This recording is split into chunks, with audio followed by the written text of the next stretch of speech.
Believe me, Mrs. Chambers, you have my deepest sympathy. I know what you must be feeling. Do you, Mr. Wiseman? Of course, my dear, your husband Joe wasn't just an employee. He was also a very close personal friend. Really? He never said. Ah, yes, well, I mean, that was Joe, wasn't it? You know what I mean? They're discreet, loyal, stumm, a nice man, God rest his soul. Believe me, he's a great loss, a tragedy. I trust you had him well insured. Yes, there is a policy. Yes, well, a person has to protect themselves against the wicked tricks of fate. Very sensible. One of us had to be. I'll take care of the funeral expenses, help you to organise things. It's the least I can do. I just want to help. And a man should be laid to rest with dignity. Dead. In Hertfordshire, there are major sewer repairs. Well and truly. A little furry pancake. Needed a shovel to lift him off the road. Michael Alexander of the AA. What do you expect? 20-ton of articulator lorry you can't argue with. I bet the wife's upset. Think he was human the way she's going. Well, they get attached, don't they? Yeah. I hope this isn't going to take long. A small formality, my dear. All you have to do is sign a few papers and leave everything to me. Don't worry. You know, Terry, as lovers go, you're not too bad. Yeah, well, I practice a lot. On my own, you know. Anyway, I thought we were going to have a bath before we did all this. That's right, yeah. Yes, madam. You're quite right. We're going to have a bath. But you get the end with the taps. My hero. I'm sorry we can't accommodate your late husband here on the premises, Mrs. Chambers, but as you can see, we are rather full. Well, I don't know what I'm supposed to do about it. I can't have him at home. I've got my mother staying. She and my husband hated each other. To have him lying around the house yet again would be just too intolerable. Perhaps we should try somewhere else. Forgive me, Mrs. Chambers, but this is not the kind of thing you shop around for, my dear. And Mr. Medhurst here does a lovely funeral, believe me. Medhurst. Forgive me. And he's already handling the arrangements for bringing Joe, God rest his soul, back into the country. Yes, but what about the body? Well, that's not a problem. I will arrange a dignified place of temporary rest. What are friends for?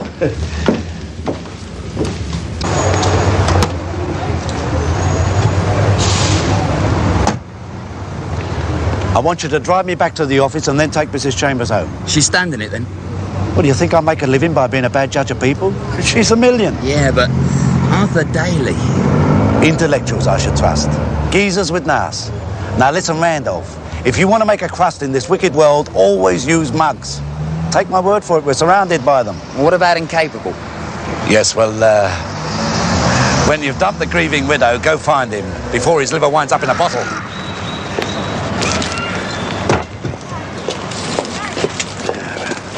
I'm so terribly sorry, madam. Oh, God. Would I could make contact with him, madam. If perchance you have his ear, so to speak, perhaps you could say a few words on my behalf. You're disgusting. I'll have you know I was once a professional man of some repute. And a fellow of the Royal College of Surgeons. Arthur, it's for you. It's Monty Wiseman. Monty Wiseman? Hello, Monty. Yeah. Of course. Well, you know me, always ready to discuss a bit of business. Yeah, sure. Where? All right, yeah, I'll drop in. Oh, I don't think I feel very well. I'm not surprised. Look at you. Look at you. You're an affront to nature. A bottle on some laboratory shelf you'll end up in. That may well be, but my brain is in very good condition. Well, Arthur, have the good sense to have a trade. So much money you got, you couldn't use a grand for a few hours graft? Grand? Do you want to haggle? Oh, no, but there are, one or two things to consider. Cash, ready as in the hand, no VAT. What's to consider? Well, I mean, it is a bit, I mean, why can't you handle, well, not handle, but deal with it? Well, it's the wife. Nervous disposition. I mean, a thing like that lying around the house. You understand, it's not nice. Anyway, Joe, she didn't know. Oh, he's not a relation, then? He's not even the same religion. But if he's not a relation, why are you, Well, close personal friend, no family. What could I do, Arthur?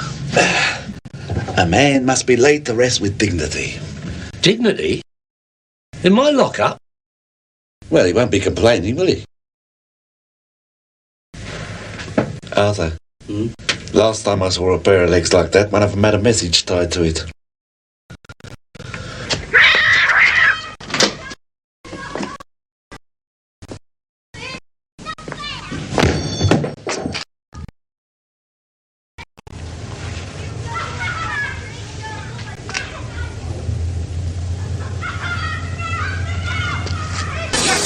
Help.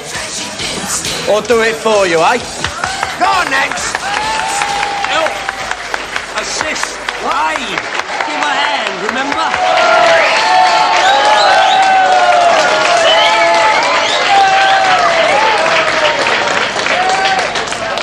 Great. Come in.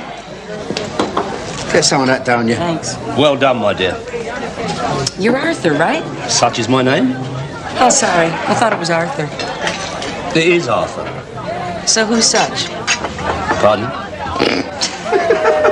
Terry, what is happening? I seem to be missing something. Oh, no, not at all. Come on, what about this job? Don't be daft, spit it out. Well, look, we got to go to the airport tomorrow and pick someone up. Or someone who's flown in. Will have been flown in, yeah. That's no problem, is it? You've got your motor? No, it's not that. It's a little bit more complicated. You see, he's a bit incapacitated. Oh, an invalid.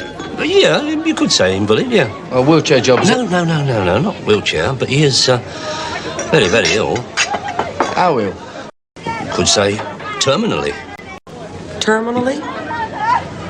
Well, to be really accurate, I mean precise, he's dead. Here, you seen Incapable? No. You? Seen Incapable?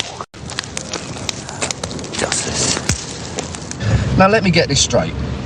Monty Wiseman is paying you 500 quid to collect a dead mate of his, and you are going to keep the body in your slaughter. Well, you can't turn down that kind of dough, Terry. If I didn't know you, I'd think it was a wind-up. No, it's serious. You're dead serious. Yeah. Oh, Terry, please. Monty Wiseman ain't got any friends. I mean, Monty Wiseman is so crooked he'd nick the rings from under his mother's eyes. I mean, if he's parting with a monkey, there's got to be a catch. So young and yet so cynical. Look, the man is a close personal friend. Even the Monty Wisemans of this world are entitled to a moment of genuine grief. Look, if he was grieving, he wouldn't be dumping his friend in your slaughter, would he? He's not a slaughter, he's a warehouse, Terry. Unfortunate term in the circumstances. One of us must be drunk.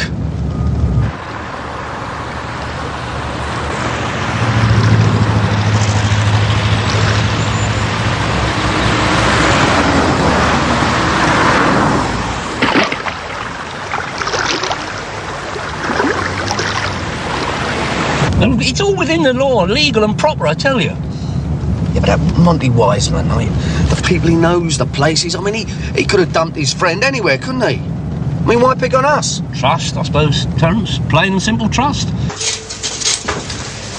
Listen, Mont, you sure about all this? Randolph, possession is 9 points of the law, right? So they say. So, if we run into a little difficulty, who's in possession? Arthur. Right. Look, shut. Huh? Maybe it's been a bad month for death. Terry, I'm not sure what their opening hours are.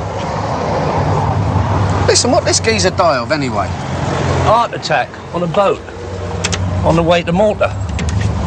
According to Monty. And that's why the departed has got to be flown back so that his mortal remains can repose somewhere till Monty makes arrangements for the funeral.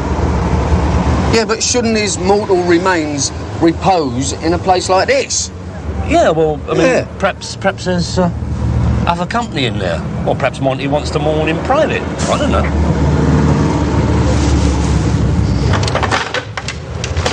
Mr. Midhurst? Midhurst, yes. Can I help you? Yes, are you the under... The funeral director, yes. I'm Mr. Daly. Oh, yes, Mr. Wiseman did ring and explain things. Will you come in a minute? I'll just get the coat and the papers.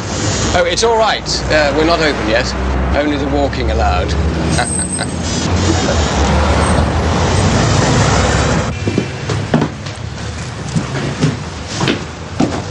Will you be accompanying me in the van to the airport, or do you have a car? No, we'll just follow you up in the car. Oh, I see.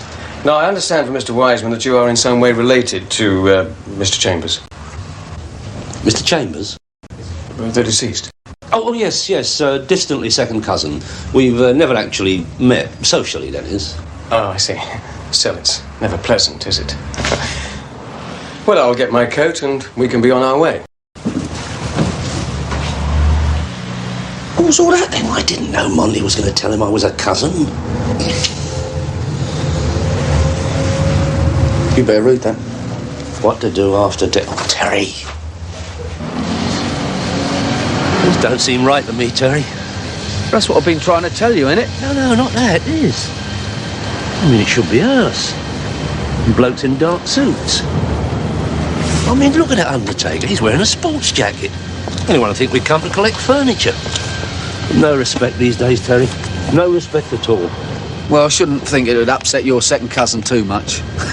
Mr. Daly, it's all in order. They're bringing the body out now. Well, go on then.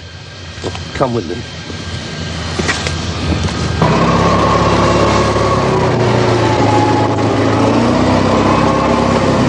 Urgent medical supplies? It's all right, it's quite standard. Just a discreet way of transporting, that's all. Oi, you. How long's this cousin of yours been brown bread? Terry. Well, it could be unhealthy, couldn't it? Well, actually, the body was embalmed at the port of call. Well, that's a relief.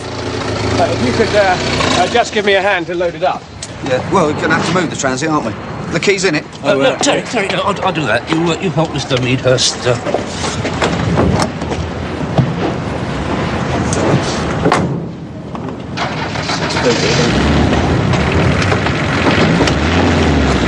Hold on, that'll do you. All right, hold on. It'll be heavy. Well, it's a dead weight, isn't it? Open the doors.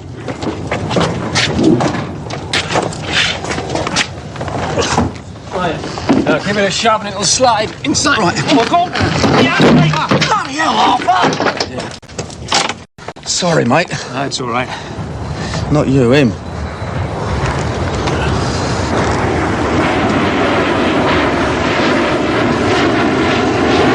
It's not funny at all. That is a kind of irreverence for the human condition I find totally offensive. Especially at 500 quid a time, eh? Oh, yeah, how much am I getting out of that? Oh, well, that depends on how long you have to spend with the late lamented Mr. Chambers. Do what? Oh, sorry, didn't I tell you? Monty wants someone to watch over his poor perished pal while he makes all the arrangements, you know. He wants someone to sit with him. How do you feel now, dear? I feel perfectly all right, Mother. Good. I did know about his heart, you know. Gadding around the world like that. He never did have any consideration for others. Not totally inconsiderate, at least he's left me comfortable. Yes, and you be careful some other man doesn't come along to take advantage of it. Don't worry, I will be. When did you say the funeral was? Tomorrow. Nice of that Mr. Wiseman to help out. Convenient, yes. No, Arthur. Definitely not. There is no way I'm going to sit minding a bleeding corpse. Just for a short time, Terry, till Monty can make other arrangements. Are you deaf or something? No. Exactly, that's my answer too. No, N-O. Got it? You don't have to make your mind up now. This will be on nice wages. Arthur?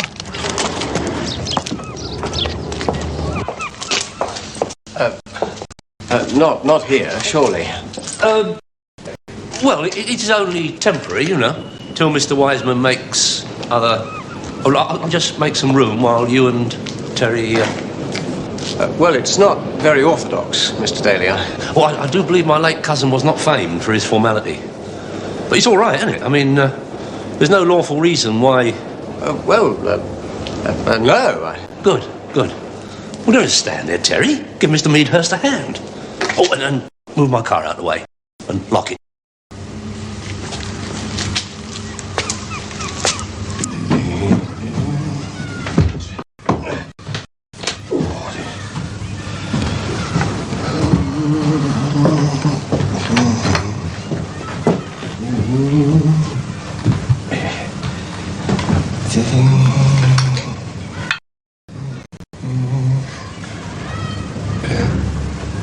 Okay, Arthur, I'm not sure, maybe a couple of hours, right?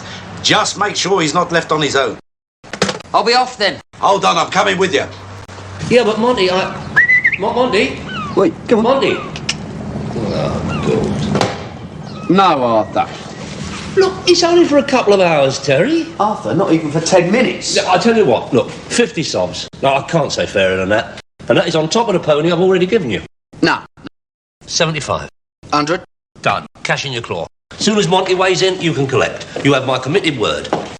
No. I mean, he's probably going to knock you anyway, isn't he? Besides, I've got a meet. Hey, you've got a meet? Yeah, I promised Nancy I'd take her out for a cuff. A drink? That's charming. That is nice. I am in Stuck and you're going birding it.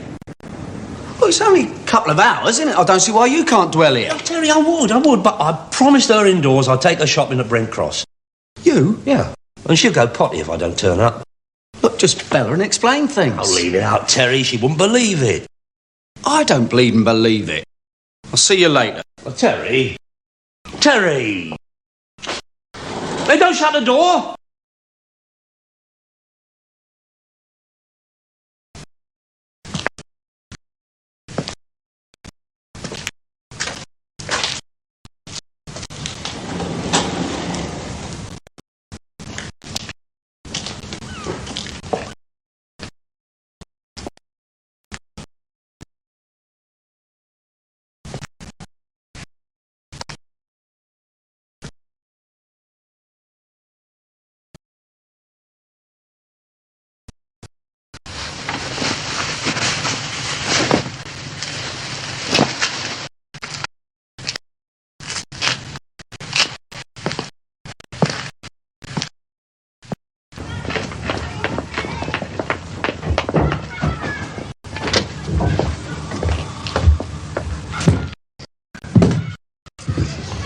Wake the schmuck up, Randolph.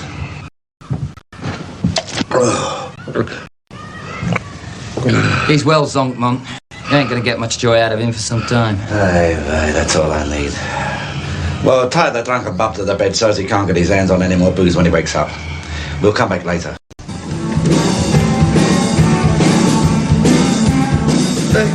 Terry.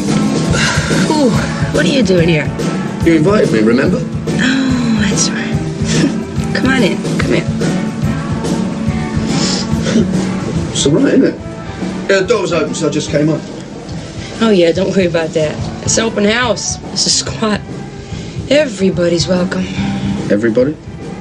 Well, not everybody. I don't want to be your plaything for another hour, you know. There's a drink over there if you want one. Just help yourself. Or, you want something else? Listen, do you have to smoke that crap?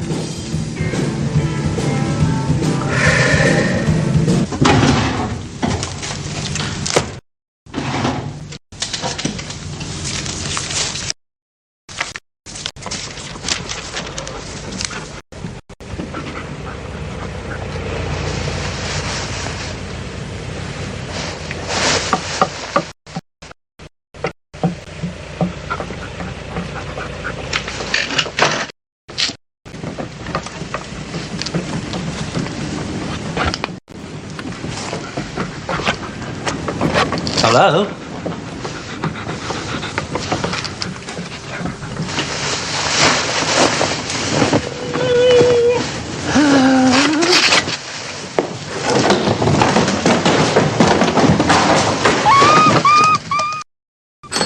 Hello, Wiseman Enterprises? Mr. Wiseman, this is Mr. Meadhurst. Oh, hello, Mr. Meadhurst. What can I do for you? Well, I'm afraid we have a little problem concerning the late Mr. Chambers. Problem? What do you mean? What problem? Well, I've had a phone call from the coroner's office requesting a post-mortem. I have informed Mrs. Chambers. Just a moment. How come the coroner knows about my friend? Well, you've probably forgotten, but I did explain to you that it is incumbent on the funeral director to inform the coroner. A courtesy call, you said?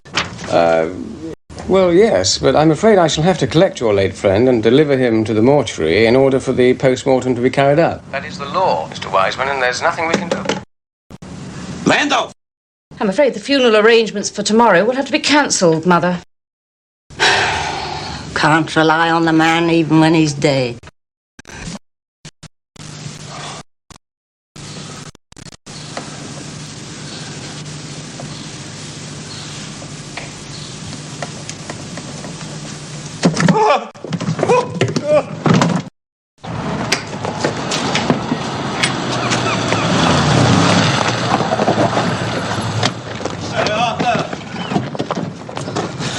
Where the hell are you going to?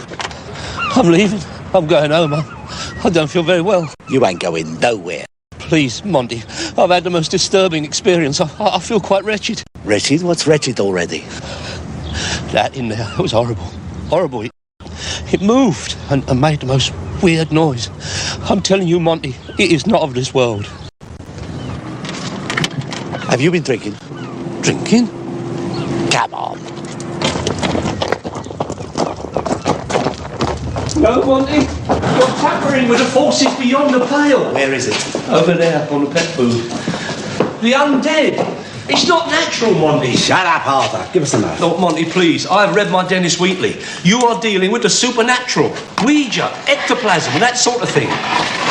Evil beyond man's understanding. What are you? Crank or some kind? Here, Arthur. This casket is zinc-lined, hermetically sealed with solder. Nothing has got out of here, and that includes the undead. Look, Monty, I know what I saw, I know what I heard. I'm not an idiot. Yeah, Arthur. Now listen, have you got a roof rack or something around here? Roof rack? Yeah, they go on top of cars to put luggage in. I know what a roof rack is. Well, have you got one, Arthur? Well, as a matter of fact, I do a very nice line in roof racks. I can let you have 24 at cost we price. We only want one. Well, get it. We've got to shift this right away. Shift it? Why? Because they want to commit unspeakable indignities on my friend here. Unspeakable indignities? Yes, Arthur. And that I cannot allow them to do. Who?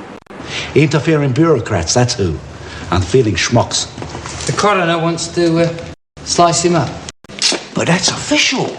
I mean, you can't just hide a body. You want a bed? Where?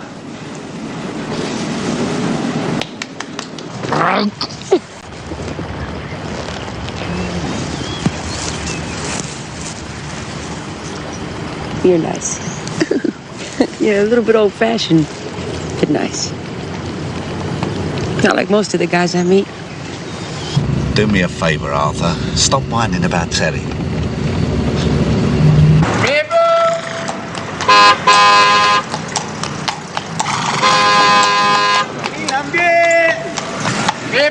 Monty, this is the boys' home. I mean, nobody likes strangers parked in their living room. Especially dead ones. You're right, Arthur. Randolph, slap it in the bedroom, it'll be easier.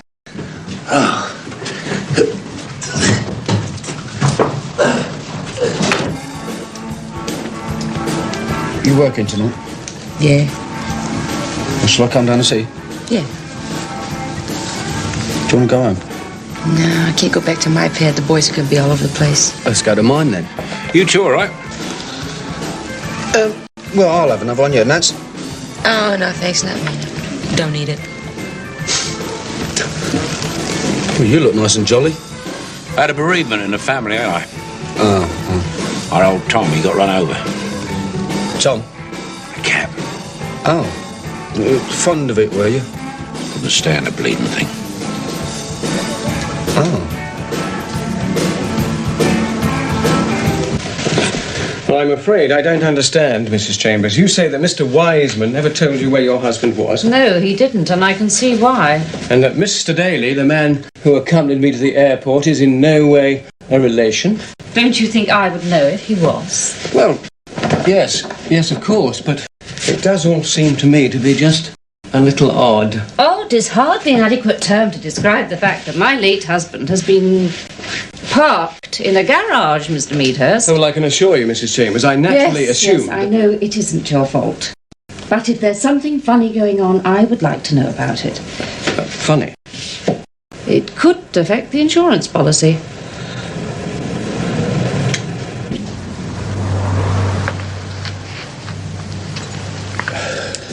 You go spare. Absolutely spare. There you go, Walt.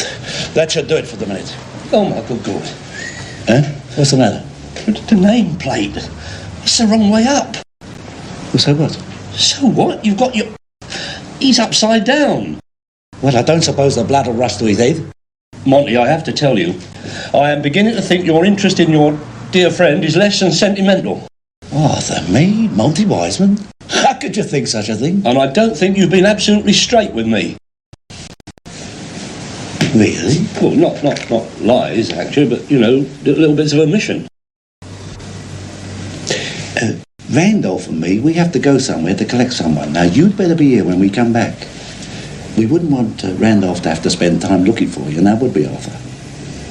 Schmeitz.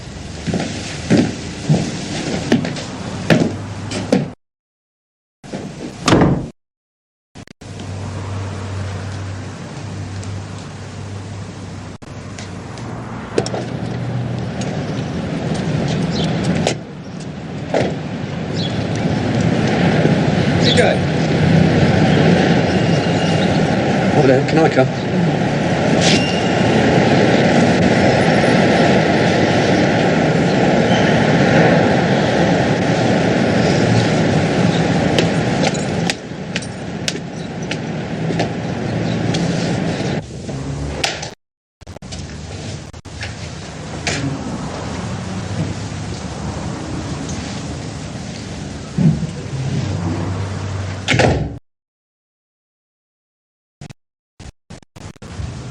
Terry? I can explain everything. I think you bleatin' better. You seem to know Mr. Daly and his assistant, Sergeant. Oh, yes, I know them, Mr. Midhurst. Meadhurst? And Monty Wiseman. I do hope you don't mean in a professional sense, Sergeant. That's precisely what I do mean, madam. I don't understand. What is going on? What has happened to my husband's body? I don't know, madam, but I intend to find out. What do you think, Jones? Well, with that little firm, it's got to be a bit iffy, Gav. But I wouldn't have thought Arthur and Terry were in the same league as Wiseman. Perhaps Arthur's getting ambitious. Sergeant? I'm sorry, madam, just thinking out loud. Now, tell me, you say your late husband worked for Monty Wiseman. Doing what, exactly? We never talked much about what he did. Some sort of travel courier, as I understood it. Mr. Wiseman has a travel agency, you see. And that's not all. Sergeant, I demand that something be done about this. I couldn't agree more, madam. I want this out of here, and I want it out now. Well, you know what Monty Wiseman's like. He's going to know what I'm like. Yeah, but he can be very persuasive. So can I, Arthur. Yeah, but you're forgetting Randolph. He can be even more persuasive. I can be downright insistent. Oh, calm down, Terry. It's not all that bad. Not all that... Do you believe him? He puts a dead body in my bedroom and he says it's not all that bad. Well, I agree it's not a situation one finds desirable. It's bleeding obscene. Please, Terry, that is not nice. Remember, we are all mortal. Well, if he had to be laid to rest, the bedroom is as good a place as any. Now, don't you start. Anyway, I ain't been laid to rest, has he? Standing up in my flat. I don't think so, Terry. You've even got him on his head. No, that wasn't me. That was Monty and Randolph done that. That bleeding Wiseman. Well, I'd hardly call him wise. No, a little bit of levity, Terence, just to try and get the situation into perspective. The situation, Arthur, is I don't want dead bodies as part of my fixtures and fittings. Look, Terry, I can understand you being a bit upset. Oh. But I am also upset. Oh. I have been witness to unexplainable phenomenon. And I'm exposed to dark forces. I've had a very disturbing experience. Arthur, what are you talking about? The occult, Terry, the occult. Spirits of the nether regions. Things that go bump in the night. Or day, in this case. I'm sorry, mate, I ain't standing for that. What? Arthur, I know you. It's me, Terry, right? He's going to tell me some lunatic story and then expect me to think, oh, well, it's poor old Arthur, I'd better help. That has no bearing on the matter. It happened. I even passed out. I fell and hurt my head. Look, Phil. I'm not interested, Arthur. All right, have it your way. I was obviously wrong to expect a sympathetic hearing from someone I've always thought of as a friend and a confidant. Don't you ever stop. All you're thinking about is the dough you're going to make out of this lark. I'm glad you brought that up, because it did cross my mind, and I dismissed it immediately. But as I say, I had no choice. And now that he's a fait accompli, I think it only fair that you should have half the fee. Arthur, will you get it into that thick head of yours? Something is very dodgy here. Well, I did say to Monty I didn't think he was being entirely frank with me. Look, just think about it, eh? Why won't he let the coroner get his hands on his late friend, eh? What's there to hide? I mean, there might not even be a body in there. Could be full up with dope or something. And we could be in right stock if this all comes on top. Well, let's open it and find out. No, we mustn't open it. No, Terry, no. Not wise, man. Pardon? Look, nobody's opening anything, right? I'm going to run you home, and then I'm going to sort out Monty and Randolph, the Red-Nosed Ranger. And you are going to stay here in case I miss them. No, I'm not staying with Thingy, not after what I've been through, Terry. It's like you said, innit? What? You've got no choice. Come on, Curly. Don't worry, Arthur. Just keep a stiff upper. She's American.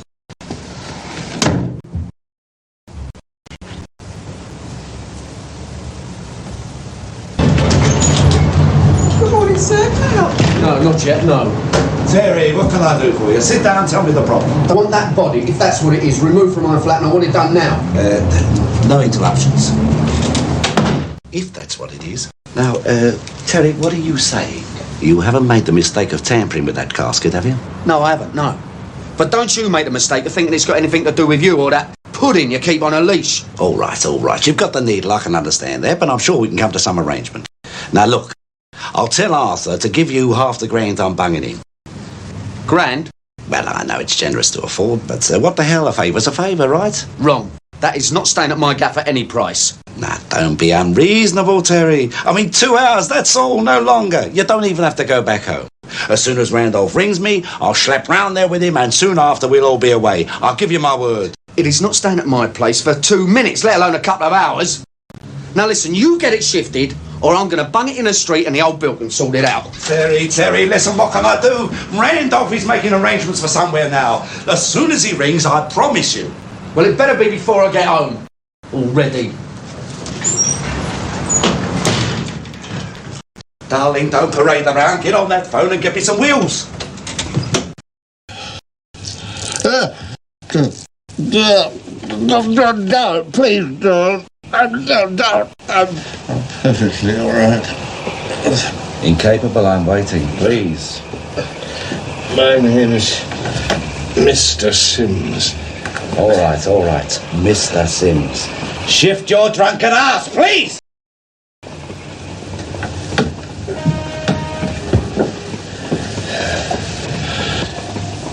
Come on, you look lovely. And don't forget your toolbox. I'm not going to do it. What are you, some kind of nut as well as a lush? I'm sorry, Mr. Weissman. It's both immoral and illegal. Can you believe this schmuck? Listen, you won't even have to worry about slipping with the scalpel on this one. The man's dead already. I'm sorry. The answer has to be no. Oh, come on, get hold of him.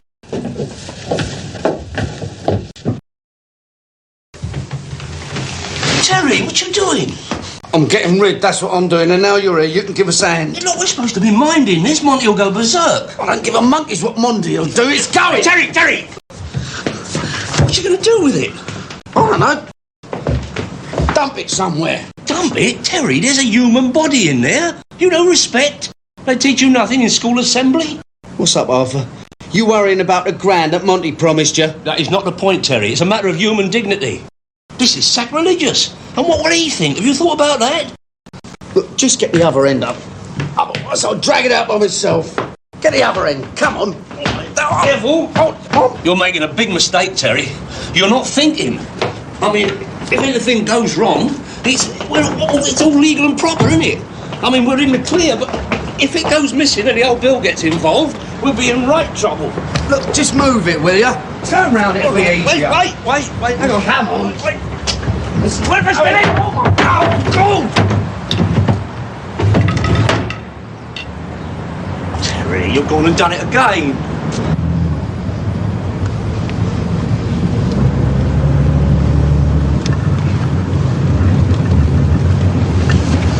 You wait here.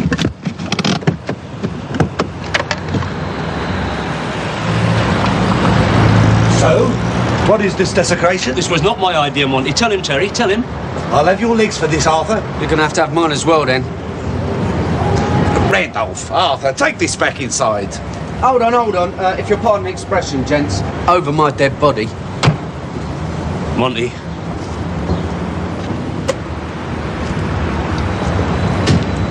Stop. Leave it to me. That is a comfort.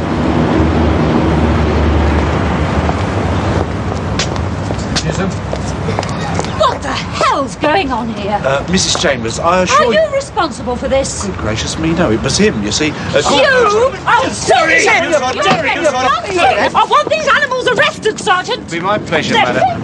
An unhappy accident, Mr. Chisholm. I just came to collect my poor departed friend and... Can it, Monty?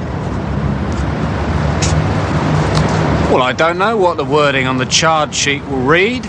Body snatching more or less went out with Burke and Hare. But I should think conspiracy will do for starters. Now, don't be hasty, Mr. Chisholm. This has got nothing to do with me. No, or me. No, we were just doing Mr. Wiseman here a favour. That's right. You? A favour? Well, the service then. Mere paid hirelings. It was simply a question of storage till Mr. Wiseman could make funeral arrangements. At least that's what he told us. Now, Mr. Meadhurst here can confirm my role in this unhappy affair. Please.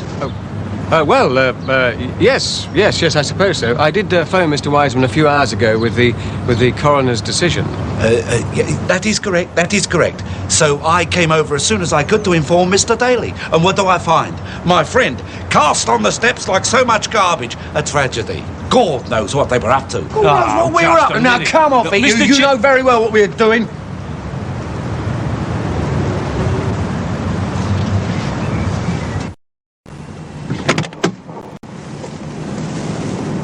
Well. Incapable. Now, what would Monty be wanting with you?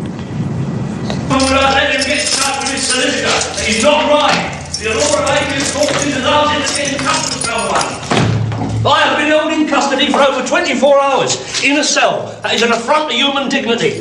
Not to add the citizen's inalienable right to adequate toilet facilities. I shall be getting in touch with my MP for a clear case of police brutality. Not to mention the Will fact you that... turn it in? It's your bleeding fault. Oh, God, what's her indoors going to say? Tell her you had a bad case of coughing. Oh, Terry, this is no time for uncouth levity. Well, Arthur, managed to sort out a few facts, thanks to Incapable. Incapable? The geezer in Monty's car. Oh, I'd like to say neither Terry nor me never met him. I know, Arthur. Must be your lucky day. Does that mean we can go, then? Do you know why Incapable is called Incapable? Well, no, how could we? Oh, that's right. How could you? Anyway, he used to be a surgeon. And one day he went into the operating theatre and his scalpel slipped and a patient died. So he lost his job and took to the source. Well, this is interesting, isn't it, Arthur? So Monty got hold of Incapable to perform an operation on his so-called mate Chambers, who was acting as a courier in stolen diamonds for the bold Monty, and used the novel idea of smuggling them inside his stomach. He swallowed them and waited for nature to take its course. Could I have a drink of water, please? Anyway, the geezer had a heart attack and Monty wanted his stones back. It's really strange. So how did you and Arthur get out of it? There's no evidence. They did an autopsy on Chambers but didn't find anything. Yeah, even Wiseman got off.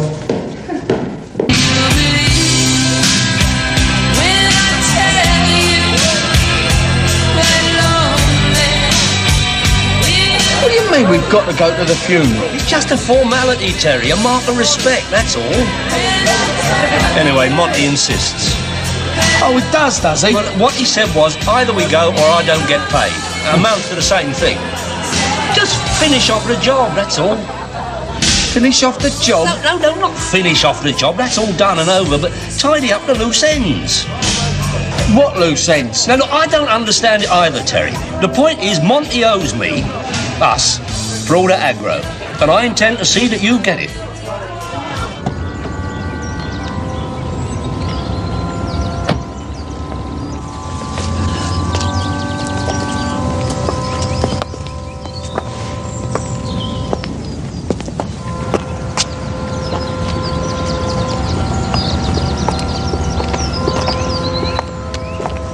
I am the resurrection and the life, saith the Lord.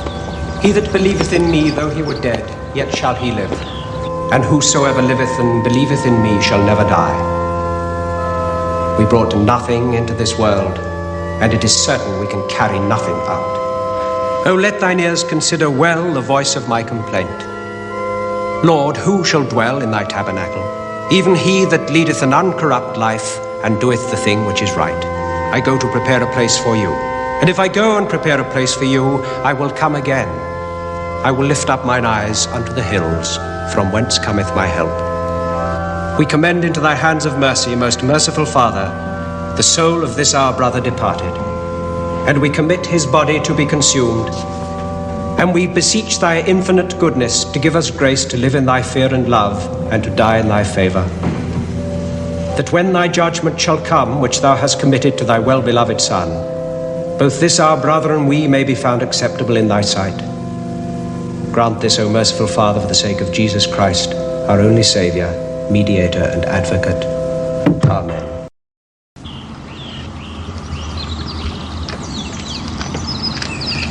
Yeah, cop this, cop this.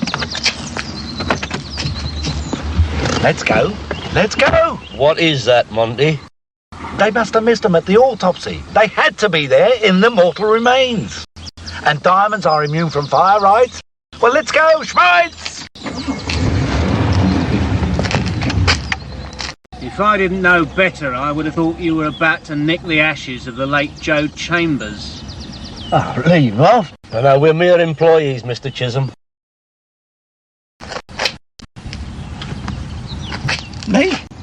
You've got to be joking. We were just going to spread the ashes on the river. Well, that's down to the widow, Monty. I love Joe as well, you know. A nice guy. A nice guy, they said, Terry. A diamond, Mr. Chisholm.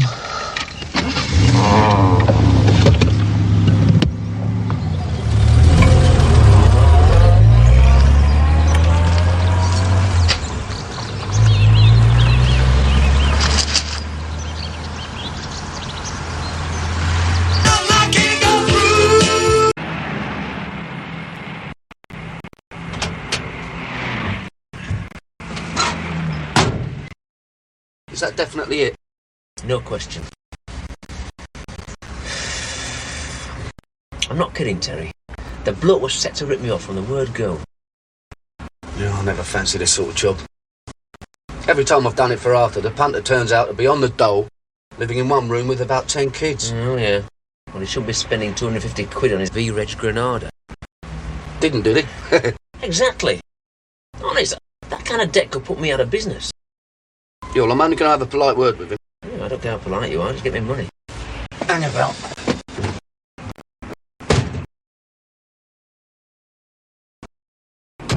Hey, Terry, that's not him. Can I have a quiet word, pal? From Mr. Merrick. No. I'm from Des. He wants to know when you're going to pay for that new gearbox. I'm afraid you can't just sit there, Sunbeam. He wants his money, and he wants it now.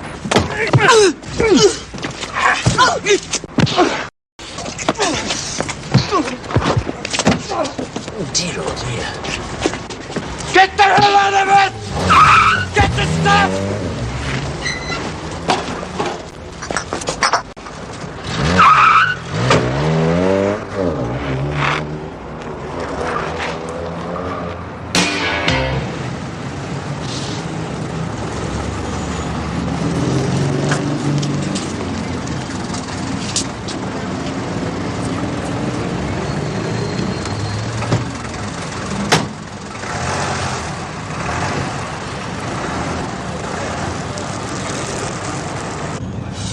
Excellent lunch. Very tasty. I must say, I thought it lowered the tone of the place, serving up that fried bread. Crouton? No, now you're talking. Top-notch, that. I was going to suggest that we finalise things over another brandy. Where were you thinking of? I mean, it's well after 3. Well, we would go to my club, but it's been redecorated. Look, why don't we go to yours? I believe you mentioned it earlier. Ah. Yes. Well... Where'd you go? The Winchester Club, please. Where? What? All right here, Miss Matthews? Yes, fine. I'll just order the drinks. Good. Arthur. 2 large brandies, please. And Dave, better make it a good start. Would this be a cash transaction, Arthur? Now on the slate, Dave. And Dave, was a favour. That depends, Arthur.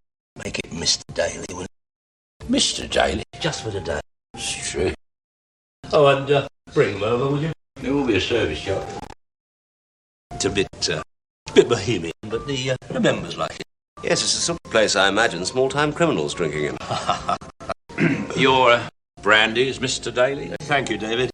You'll forgive me for not pulling the forelock, Mr. Daly, but the doctor has told me to leave it out on account of going blind. Bit of a character. In the past 3 months, 2 diamond merchants have been robbed in broad daylight. Now, on both occasions, they were carrying gems worth over £20,000. And on both occasions, they were travelling distances of not more than a couple of 100 yards. They were unaccompanied. Leaving themselves wide open, weren't they? On the other hand, one doesn't want to walk around the garden with a couple of uniformed security guards. Oh, no, of course one doesn't. Dealing in precious gems is a delicate and complex business. Large sums of money changing hands, sharp fluctuations in the market, heavy gains, heavy losses. Discretion is essential. Large sums of money changing hands. Heavy gains. Rest assured, Mr. Matthews, you and I speak the same language. And I can supply you with just the help you need. Good. There's a phone message, Mr. Daly. A certain Desmond calling on behalf of Mr. Terence McCann to inform you that Mr. Terence McCann has landed himself right in. David, you must stop pulling my leg, or I'll have to report you to the committee. I am the committee. Oh, Des. Are you certain you didn't know that geezer? Or his mates? I swear to God, that wasn't the puncher I put the new gearbox. Yeah, he must have sold the motor, the rotten slag. I'll just drive round the block, he says. Yeah, see how it feels. 10 minutes later, I'm still waiting there like a right Nelly. Mind you, if I'd known you were walking into that ruck, I'd have never have asked. I'm sorry.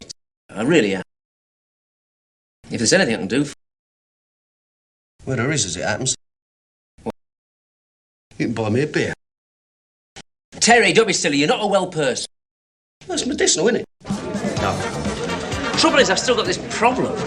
What problem? Well, that 250 was my last chance. I might have to shut up shop. It's as bad as that. No. Right, listen, make sure you finish my motor first, all right? Oh, thank you for your sympathy. Hello. Thank you. It's nice of it. Hey, you wouldn't mind bugging me a bit in advance, would you? No, it's a favour, isn't it? Well, anyway, I'm skinned. I'm sorry, mate. Do you want to sit No, down? Baz. No, mate, thanks. I think you're to a man in your condition. What are you talking about, man, in my condition? Pregnant, you know. Get out of here. The point is, Terry, you'll be on wages tomorrow. You know, with that diamond fella. Desmond, you've got to bear in mind that Arthur knows nothing about the Trades Description Act, right? What? Well, if he says we're taking Fleet Street by storm, I know that I'll be minding the local newsagents for the next couple of days. So we'll see about diamonds and wages and all that tomorrow, right? Get off! All right, be like that. No, I'm sorry, it's me eye, that's all. Look. How'd you do that then?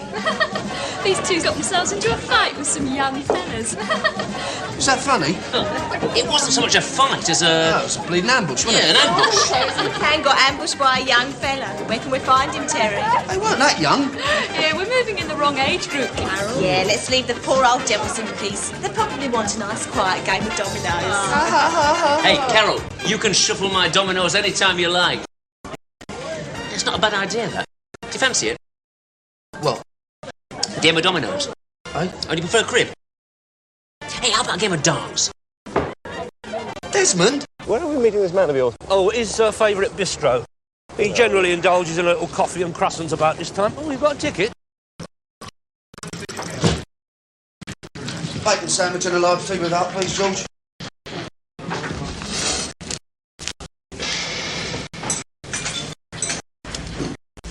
You're Arthur Daly's minder, aren't you? That's right. Good name. I heard a couple of youngsters caught you on the op. That'd be how you got that arm, I suppose. No.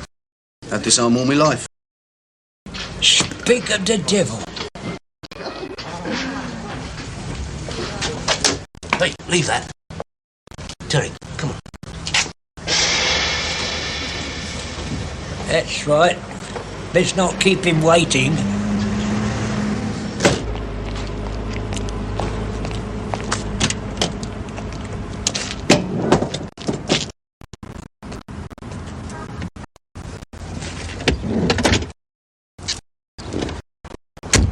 Terry, this is Mr. Matthews I was telling you about. Nice to meet you. You mind explaining that? What? Oh, that? Oh, no, slight mishap. Nothing serious. 100% otherwise, eh, Terry? Yeah, I'll get a plaster off in a week. Oh, the hands. There's obviously been a misunderstanding. I thought I'd impressed upon you, Daly, the seriousness of this job. We're talking about moving diamonds worth tens of thousands of pounds. We're talking about safeguarding them against experienced, violent criminals. And you bring me a man with a broken arm? Mr. Matthews, please. It's not good enough, Daly. Just leave us for a minute, Terry, will you? Look, Mr. Matthews, I quite understand your reaction. Ow!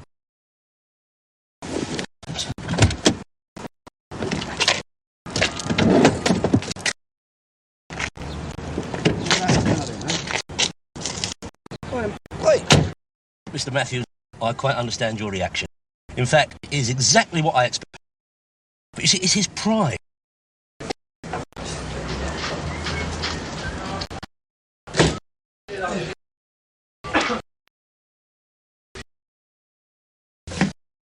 Bacon sandwich and a tea without, please, George. I mean, I try to tell him, but coming from you, he might take notice. Now, meanwhile, Mr. Matthews, rest assured I will have 100% operative with you first thing tomorrow morning. With all limbs intact. Without a blemish, Mr. Matthews, without a blemish. Stand on me. Thank you.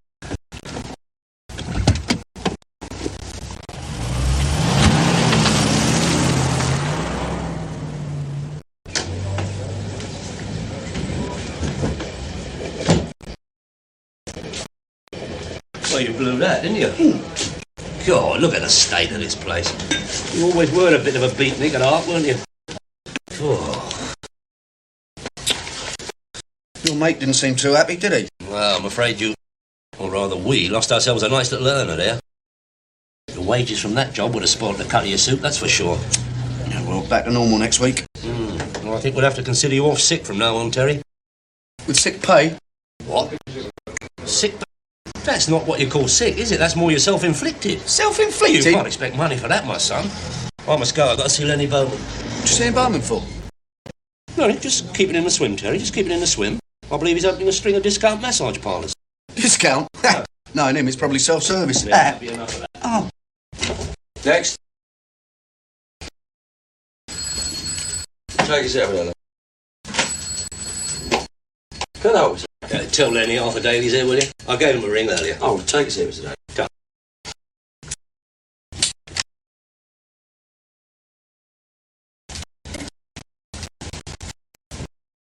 Always had very good taste in Lenny. Very impressive, I must say. I'll get one of my bad days with my back. I'll be very tempted to get one of you young ladies to come and sort it out for me. This way, Mr. Daly. Oh, yes, sir.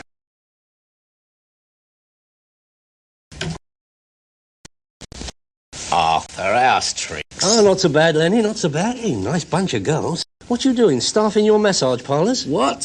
Oh, no. Hiring a new ticker. Count them. Always employ women these days, me old son. They work harder, and they don't booze it up. You any good at this?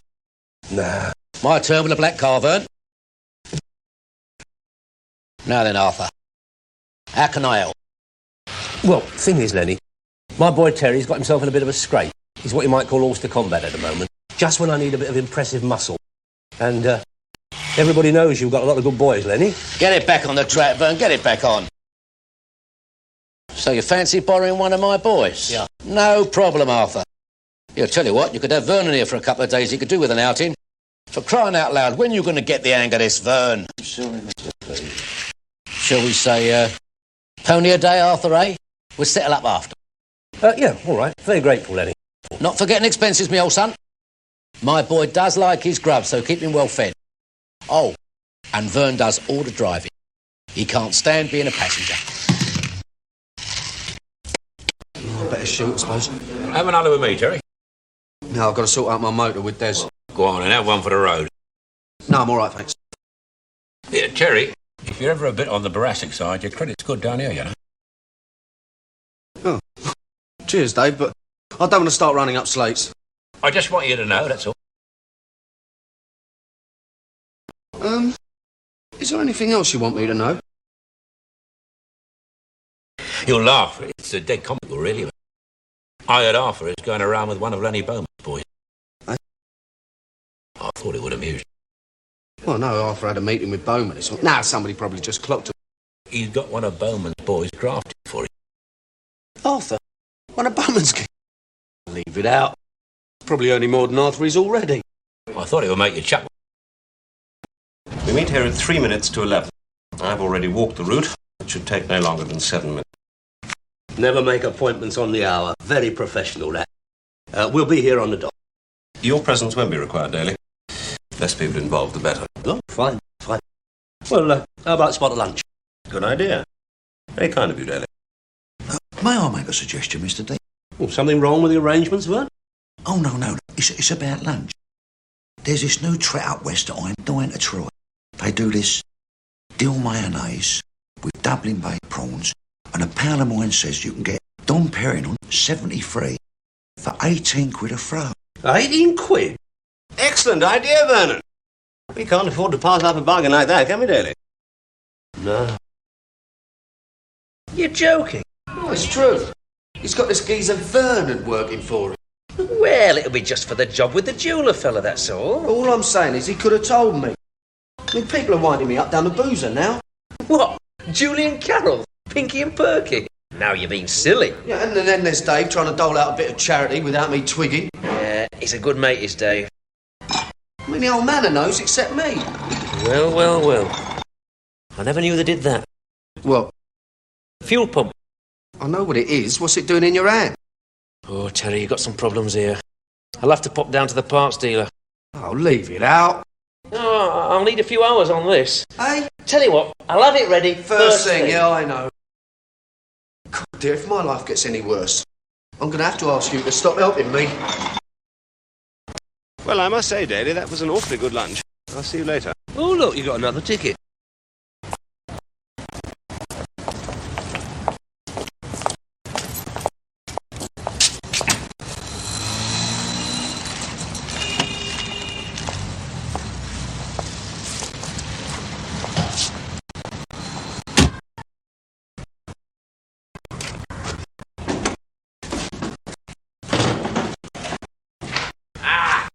Des?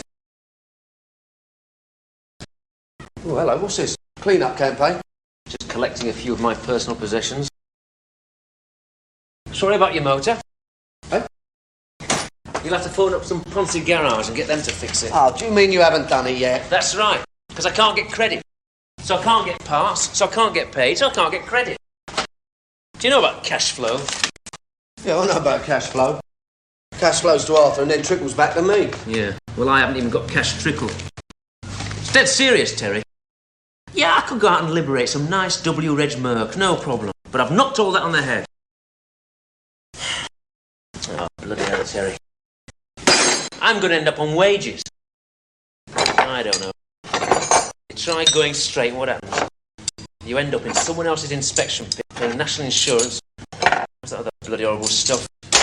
Pay as you learn or something.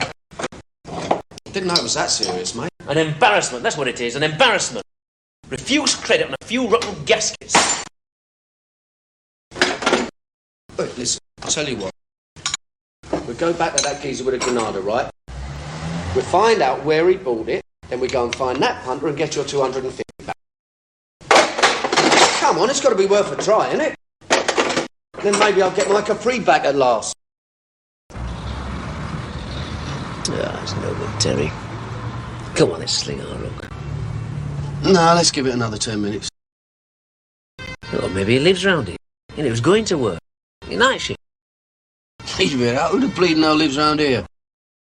I do, actually. Think about what's that? Hey, that's him, innit? Yeah, that's him. Go on, have a word. What? No, hold on. Let him get away from the car first.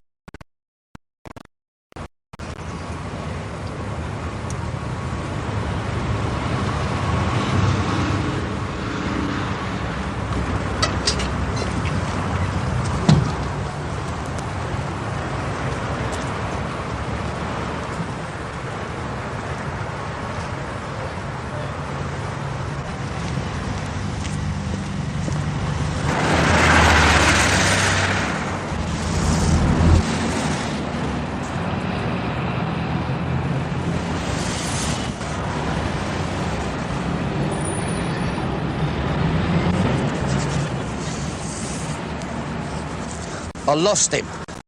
But I think he works at a gaff called Porton and Mackey's. Do you know it? Yeah, it's a big factory. They make pharmaceuticals. You didn't speak to him then? No, I didn't bother looking for him, you know. Might have caused him bother. I'll pop back again later when he's finished work. In the meantime, let's find Arthur. See if he can sub us, get that Capri back on the road. Arthur? He's that desperate, son.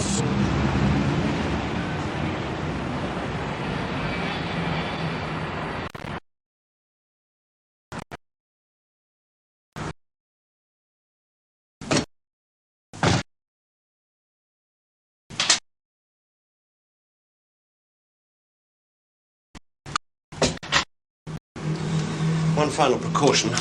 You carry this. Anything you say, Mr. M?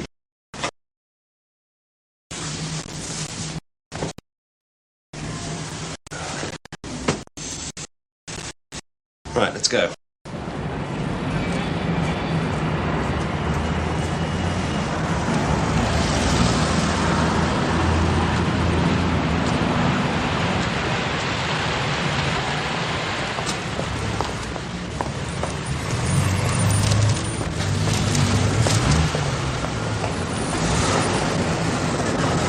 $131.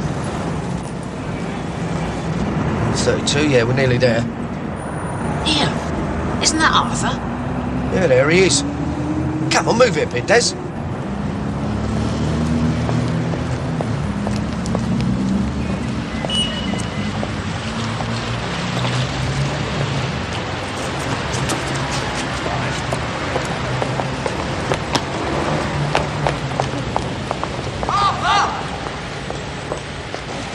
Hold on.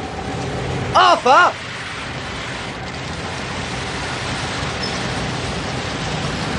Look, I'll go and catch him. You park up.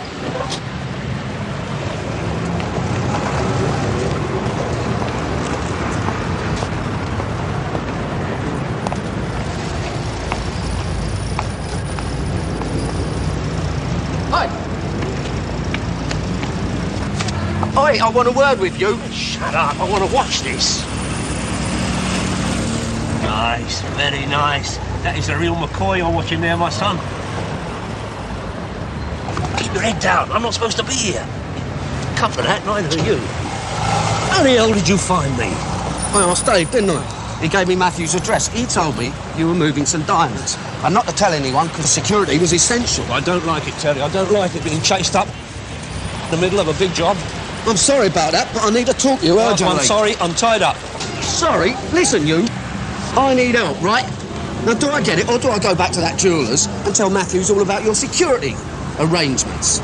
No, Terence, come on, let's go and have a tincture.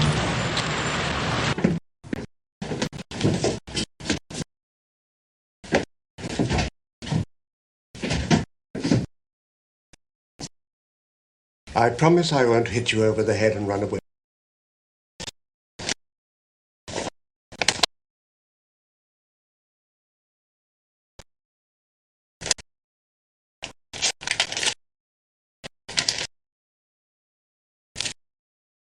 Please don't try and persuade me it's inferior stuff. I happen to know otherwise.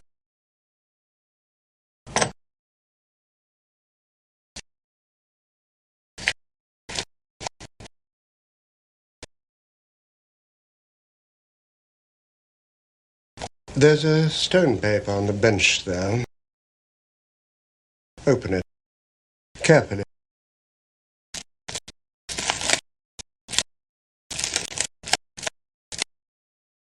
You can have any one of those diamonds for it.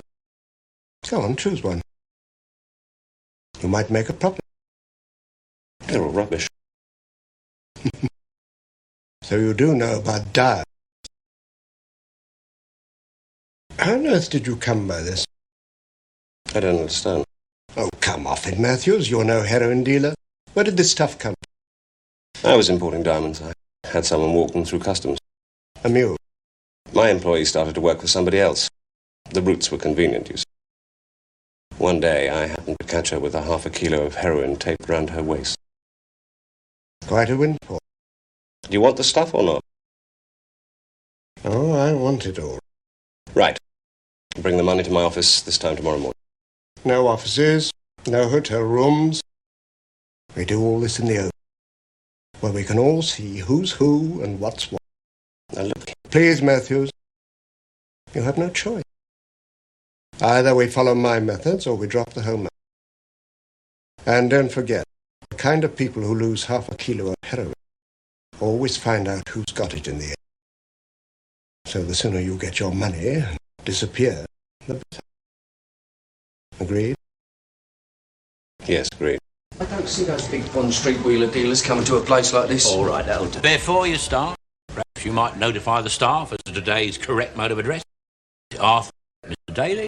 Or perhaps there's been a surprise announcement in the birthday honours list. Leave it out, Dave. Large vodka slimline and a brace of lagers for these two. What's all that about? Oh, Dave here has just discovered satire. Now listen, you. Two things, right? Now first, why didn't you tell me you were using this Vernon geezer? Oh, him. Yes, him. Now, what am I supposed to think when you go around on the sly employing other people, eh? Now, if I ought to be down the job centre, browsing, then you ought to tell me. Terry, you've got a broken body. Broken? I swear to you, it was just a one-off. I didn't think it was worth mentioning. Anyway, he's eating me out of house and home. Where you put stuff away, there must be something iffy with his insides. Well, let's leave that for the time being. The second thing, Arthur, is money. Dare you talk like that? It's hard times for all of us. That'll be 150, Arthur. Put it on the slate, Dave. Nevertheless, the second thing is money. What for? Pour down the financial black hole known as Desmond's Motor Repairs? Certainly not. I'll tell you what. You can call it an advance on my next wages, right? Now, if you're not prepared to advance me any wages, I've got to assume that you're not going to get me any employment from now on. In which case, I'm going to go out and find someone else, right? No. 20. No. 50. 50 now.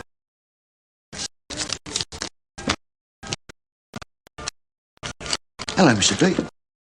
Hello, Vern. Meet Terry and Des. What do you want to drink? Oh, that's very nice. As a matter of fact, I just had a cup of tea up west and it has given my palate a right portion of GBH. Here, your face behind the bar.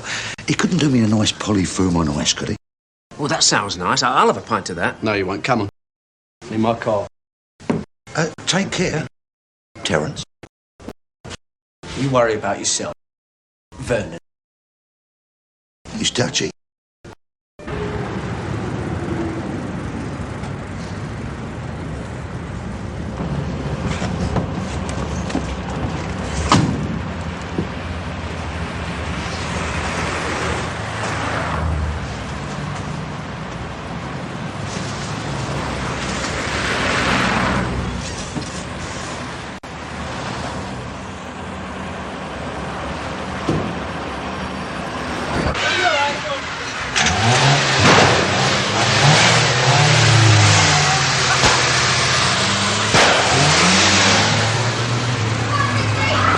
Burning a bleeding lot of oil.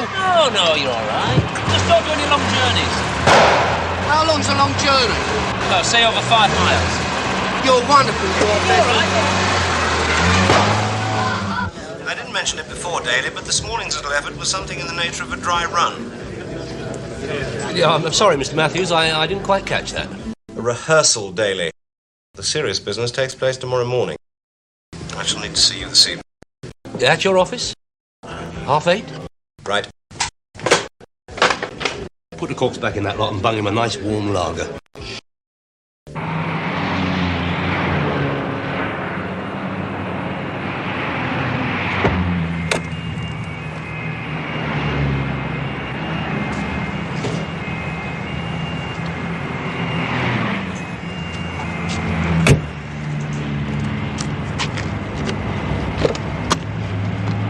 Excuse me, pal. Now, hold on. I just want to ask you a question about the motor, all right? Then I'll be out of your life forever. Where'd you buy it? Sutton's on the Harrow Road. Terrific.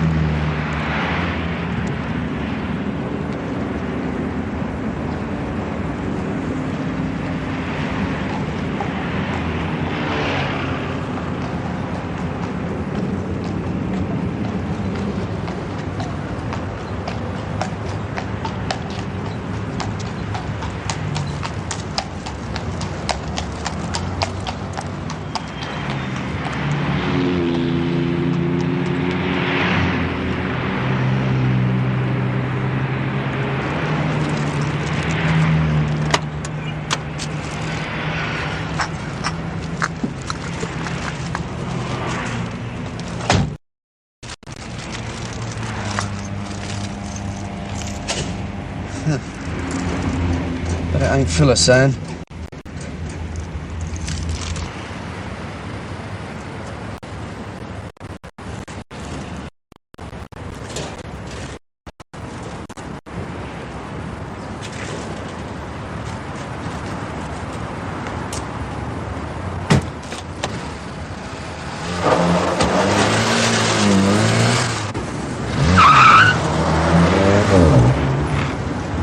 Road dog.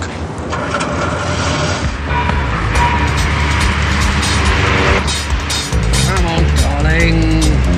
Desmond.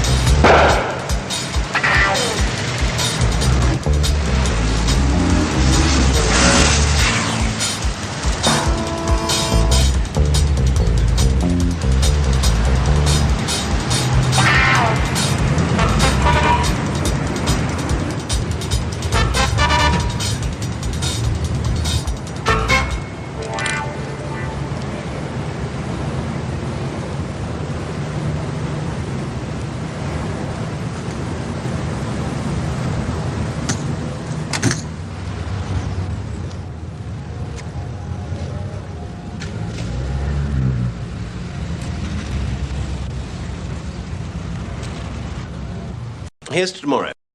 Cheers. Vernon? Oh, back of the net. We rendezvous here as before? No. This transaction is being completed well away from here. Oh, where's that then? In the country. Very nice, Mr. Wren. It's Essex, in fact. I hand over the merchandise at 5:30 in the morning. 5:30? Now, what sort of deal is this? One that requires privacy. Just a minute, Matthews. This is getting out of order. I'm full of sympathy for someone who deals in cash and has his books kept by a ghostwriter. But selling diamonds in some field at dawn, that's got to be as bent as a 9-bob note. Well, I don't wish to be associated. You have no choice, Daly. Oh, yes, I have. No offence, but I'm going to take an early bath on this one. Come on, Vern. I know where I can buy you a provocative little cod and chips. I'm sorry, Mr. D. Yes, Vernon is getting his wages directly from me now. It's, nothing personal. It's business, you know. All right, well, come. Tell me where the meet is, and on my word, I'll be there at 5:30. You must think I'm an idiot, Daly. Do you think I didn't notice McCann hanging around yesterday? I haven't made up my mind yet whether you're trying to set me up or whether you're just plain stupid. But either way, I'm not letting you out of my sight until the deal has been done. That's why we leave for Essex in 10 minutes. No phone calls, no messages. There's a hotel near the meeting place. We stay there overnight. Overnight? God's sake, Dad, you don't think I'm paying you all this money for doing nothing? Oh, it's not that. It's her indoors. If I stay out all night again this week, I'm a dead man.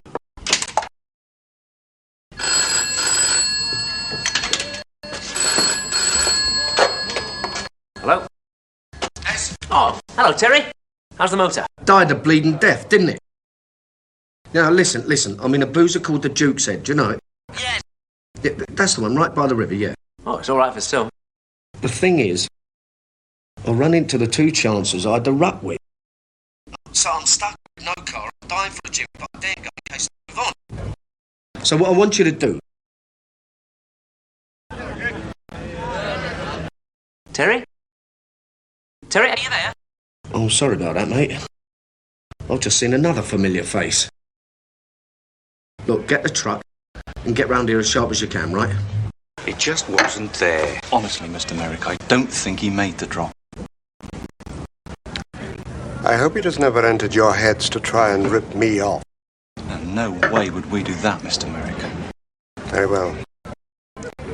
Go and check whether he made the drop. I trust him. Whatever he says will satisfy me.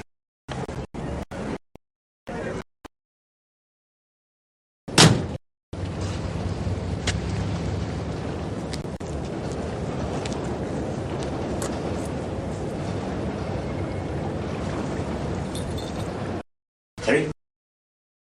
They're over there in the far corner. Right. It's open. Anybody around here got a blue Cortina? V registration? Yeah, why? I think I saw a fella just trying to break into it.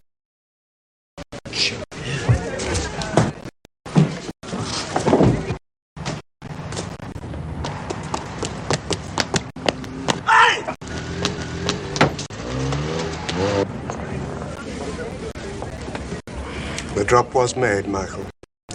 Now go and fetch your friend. Bring him back here so we can sort this out.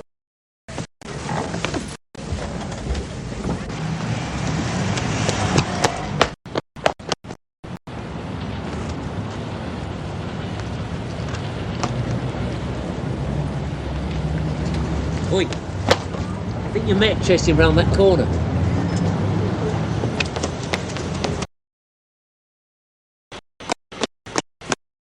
Mick not coming? What are you doing with my car?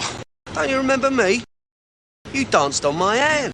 Bad time to bother me with that rubbish. Now, don't get aerated. I've got something you need.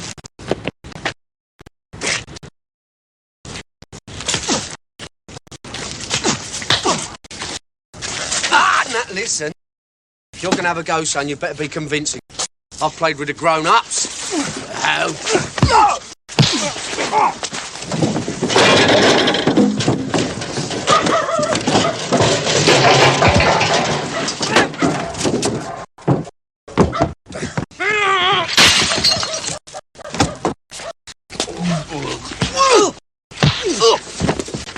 Sunshine!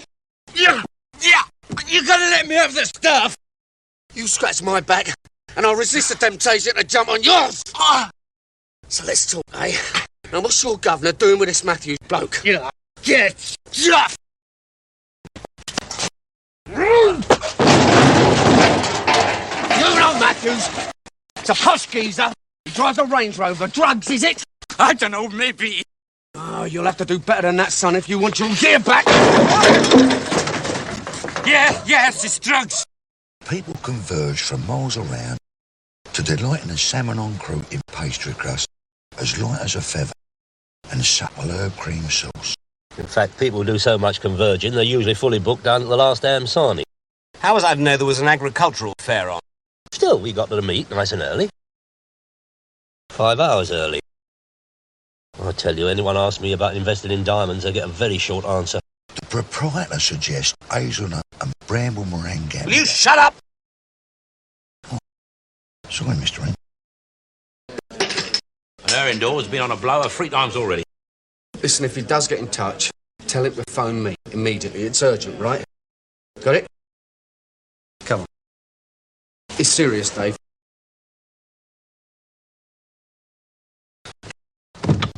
I've got to see a man about a dog. You want me to go with him, Mr. M? That's very kind of you, Vernon, but I am one of those people who can't do it while he's being watched. The main road's a long way off, Daly. And even if you find it, you'll be too late. You think I'm going to do a Captain Oates? Well, I'm coming back to this nice warm car, even if I do have to share it with you two.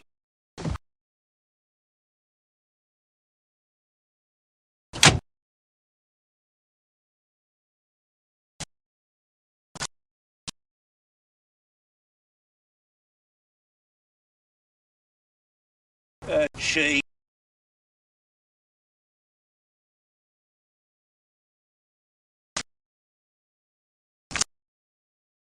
Please don't let it be vandalised.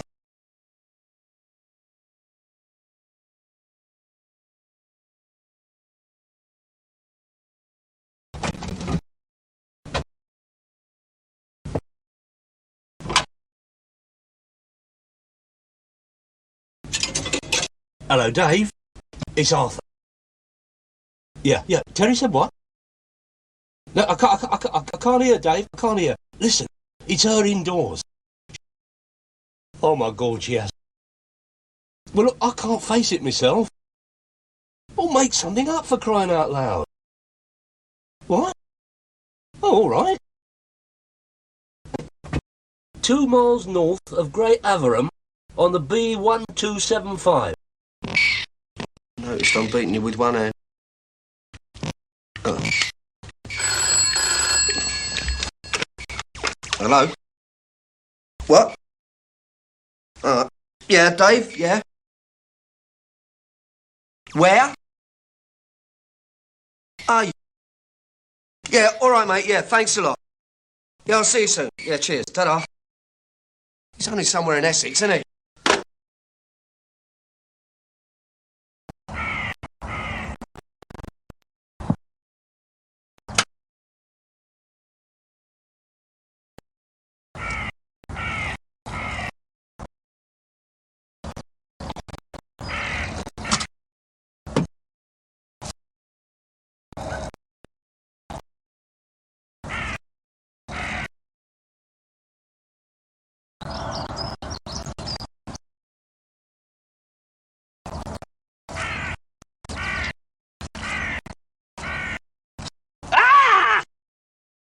Gold!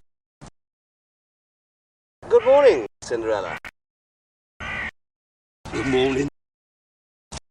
Gold! This is dead familiar. I reckon we've been here before. We have. 10 minutes ago, only from the other direction.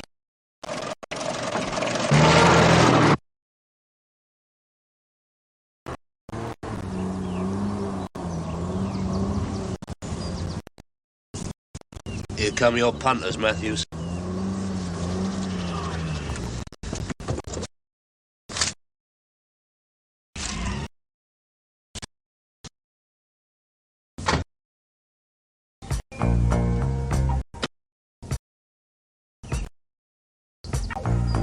How many have you?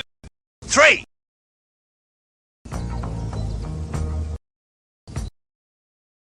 We'll meet in the middle, all right? Where's Merrick? In the car!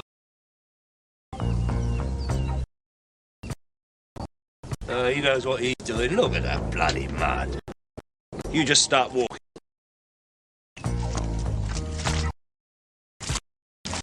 What a way to buy your jewellery, eh?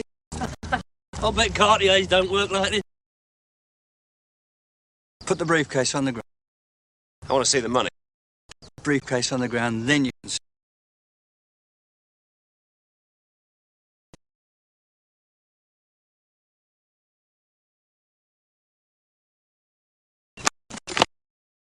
Oh, my God.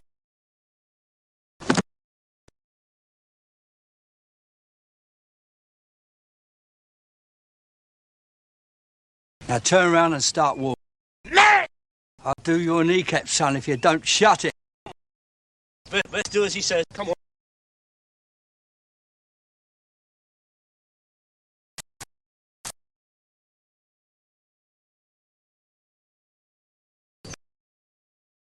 Stop there!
You, Vernon! Over here. Oh, get back. Oh, get back. Oh, get him, I'll stick him in there. No! Not in there! Alan! Son, that's nice and cozy, isn't it? Alan!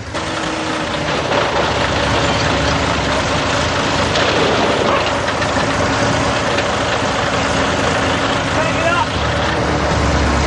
Let me down! Don't leave me alone with these men, I beg of you! Vernon, I'll pay you even more money! Anything you want! Please don't leave me with these men! Hey, what about the diamonds? Diamonds, you didlow. It's heroin, isn't it? What? Yeah, that would really ruin the cut of your suit, wouldn't it? God, let's get out of here. Let's... Hang about, fellas! I'll go and telephone the AA!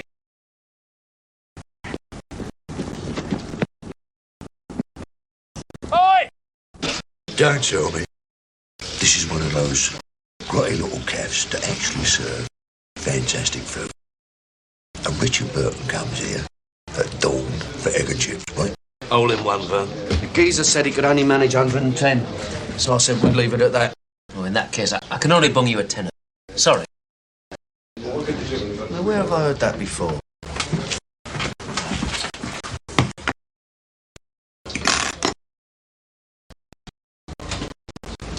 What you lot having, Annie? He only makes one of those a day, does George? What's these little black bits on the eggs here? Trouble? No, nothing nasty like that, Vern. Burnt fat. Come on, Vern. Back of the net. You don't mind if we move to another table, do you, Vern? Bon appetit.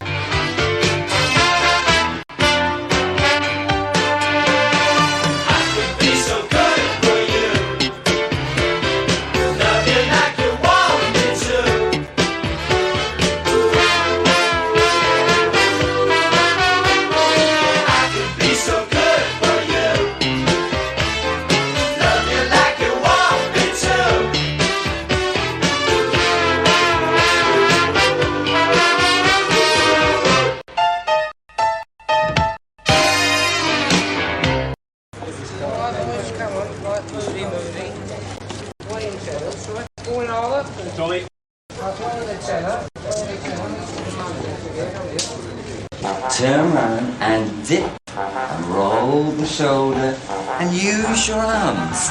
Tantalise. Tantalise, honey. Yes? No. Turn that bloody thing off. Come on, love, let's do it. No. Take them out one at a time. Max? Hello, Mr. Daly. BAT, please. Aye? Vodka and tonic. Oh. Hey, what's all that about? Leonard, best in the business. Any new girls we get, Leonard shows them how it's done. He used to be on television. Did he? He certainly fooled him on What's My Line, wouldn't he? What is that? New decor. Smart, isn't it? That'd be £2, please, Mr. Daly. £2? No wonder you're having the place done out. Well, Mr. Simmons is here. I don't usually pay for drink. Hello. If you're paying, I'll have one of these. Cheers. That'd be £3, please, Mr. Daly. You just here for the dress rehearsal? You're going to stay and watch the real thing, eh? I'm here on purely philanthropic grounds. Filling who? I am here on your behalf. I've come to see that you've settled in all right. Not to watch this unnatural behaviour. With inflated prices. You are here to check that I turned up or not, so you can get your whack off of Simmons. Listen, what about the other geezer? Oi. What? The other geezer, Simmons' regular bouncer. What's happening to him? He'll be up and about in a couple of weeks. Yeah, you're all right here till then. Up and about? You told me last night he'd been nicked. Oh, well, no, not really nicked. More sort of, gashed. Gashed? That's Frank Downey. Frankie!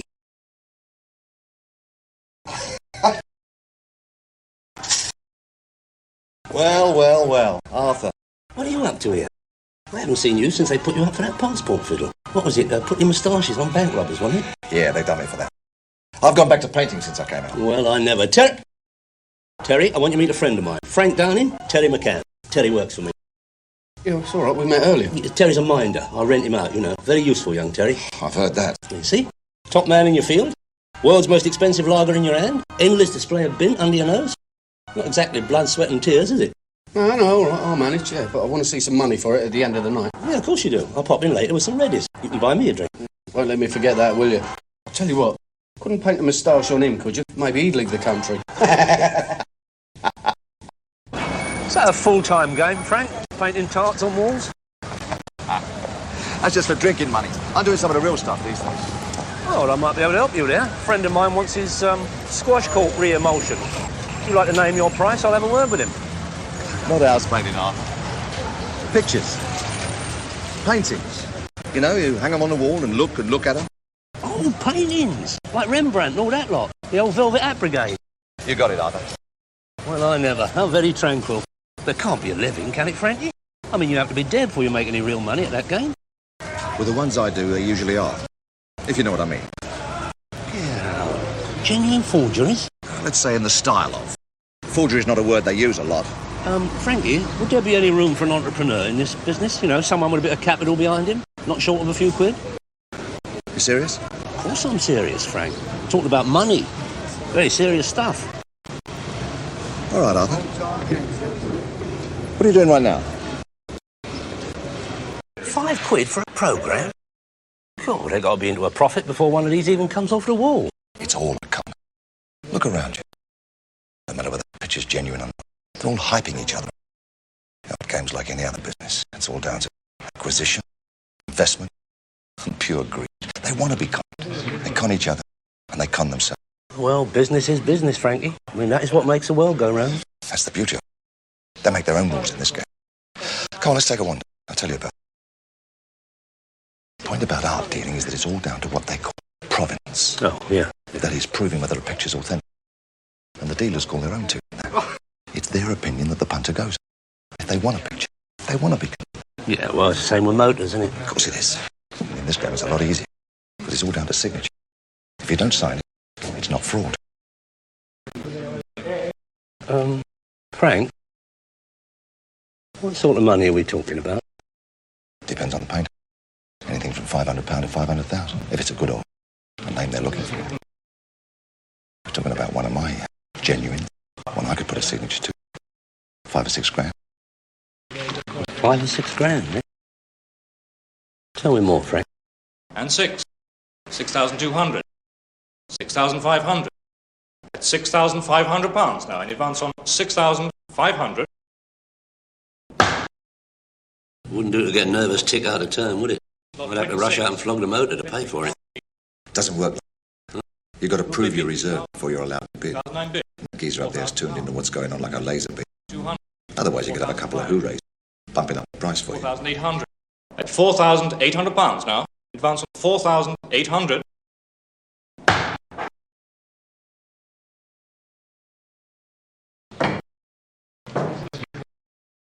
Lot 27, 19th century hunting scene. Unknown artist, possibly by J.F. Fernley. Bid me 2,005 for this. 2,005 I'm bid. 2,800. 3,000. 2,002. 3,500. Who are they all, Frankie? I mean, they don't look like your common garden art, do they? Exactly long hair and glasses. Dealers. From all over the place. Paris, New York. Agents for private buyers. They don't like a lot of publicity in this game. So nobody knows who's buying what for who. Or why when you look at half of it. 1,800. I can tell you who one of them is right now. Yeah. Who's that?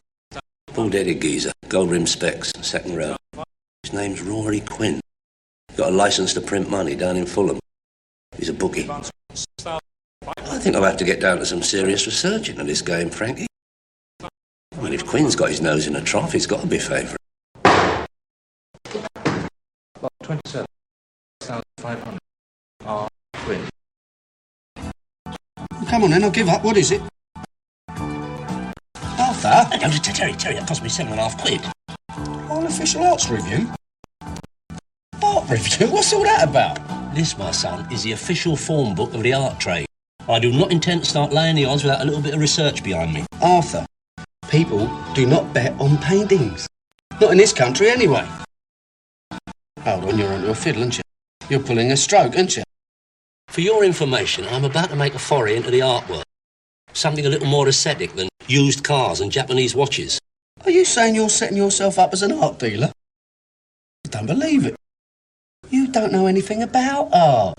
It's all in here, isn't it? Names, dates, stables, starting prices. Yeah, listen to this. Look.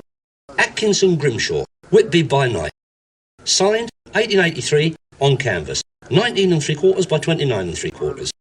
Auction by Woods. How much? How the bleed know what I know? £7,000. And that is only Atkinson Grimshaw. Who's he? Oh, I don't know. But it's not the point, is it? The point is that one of his murky moonlit numbers is currently valued at £7,000. If I could pick one of them up for a tenner in a junk shop, I'd be willing, wouldn't I? So that's your new career, is it? Looking for undiscovered Atkinson Grimshaws. Well, listen, good luck, mate. Hope it all works out. And if you ever find any, give us a shout. I'll help you carry them all home. Oh, it's funny you should say that, Terry.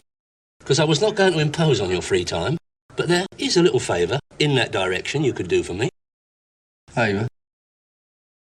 What favour? What do you mean, favour? It's 10 o'clock, Frank. I brought you some coffee. Oh, yeah. Oh, that's nice.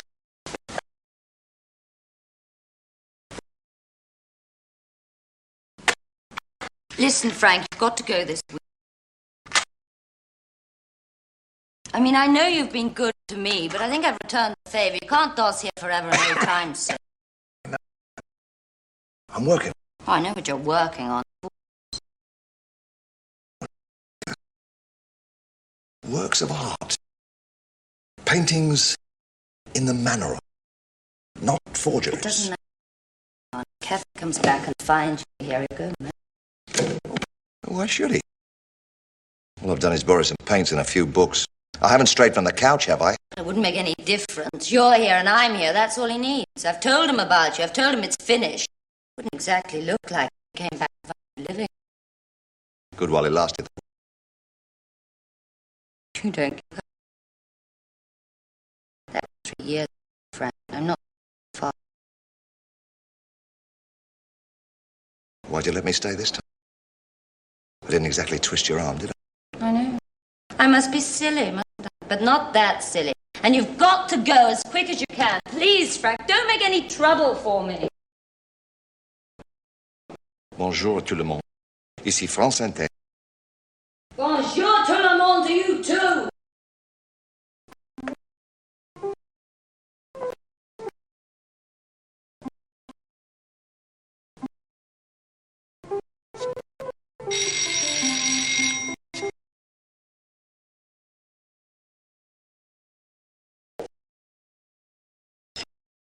Hello. I was looking for Frank Downing. I was told he lives. Sure. What do you want? Well, a friend of mine's bought a painting and I've come to collect. If he sort of lives here, is he sort of in or sort of out? It's all right, I've come to collect a painting, not his national insurance contributions. He's working. You better come in. Frank, there's someone here for you. Who is it? What does he want? It's me, Terry. I've come to get Arthur's picture. Oh, yeah. Hang about. Be with you in a minute.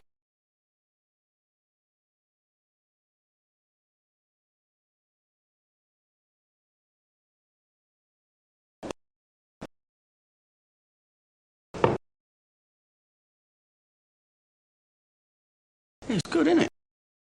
Bit dated, though. It will be. When I get the geriatric code on it. The what? Did Arthur say anything to you? No, he just said come and collect a picture. Didn't mention any geriatrics. No. No, he wouldn't.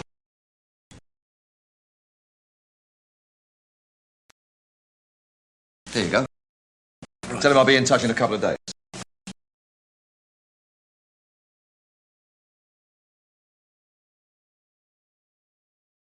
No, sorry. Well, I'll see you then. Cheers. Yeah, it's nice, that, isn't it? I want to see what all the fuss was about. Yeah, go treat with all the other stuff you got here. What do you mean, stuff? What do you know, anyway? Only canvas you ever studied was covered in blood and boxing boots. Oh, it's a very fine piece. Reflective. Mellow. Fake. What do you mean, fake? Does that look like a fake to you? Well, no, that don't. But you do. I beg. Oh, come on. You're no more an art collector than I am. Oh, no? What do you think all this stuff is? You're surrounded by very tasteful artefacts. This will blend in very nicely. I thought I was there, wasn't I? That little setup he's got, he can knock 'em out like ice lollies. What did Frank say? Well, didn't say anything, but I got eyes and a brain, haven't I? All right. Do you know what a geriatric... Do what? You should do, you're old in one. Yeah, you see, it's the finish they put on to make 'em look old. Geriatric, cool, blimey, you should know about that, shouldn't you? You see, it's varnish, bit of dust out the hoover, under the sun lamp for a couple of hours, and hey presto, one old Victorian masterpiece, brand. What you been doing? Watching Open Bloody University? O-level art forgery. Well, I'll be careful. What? That's how Jesse James got shot. He was a bandit and all, wasn't he? Up a bit. Left a bit. It's a shame. What is? You're a skilled artist, Frank. It's a shame you don't do something of your own instead of forging other people's work. Yeah. Like painting murals in strip clubs. You don't have to do that either. You could start by putting as much confidence into something of your own as you do into copy.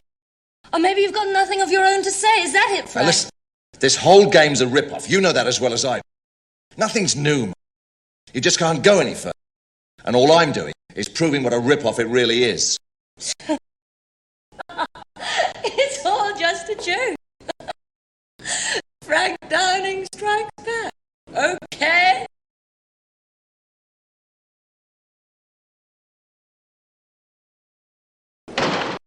Femmes sont toujours les femmes. Et merde pour la différence.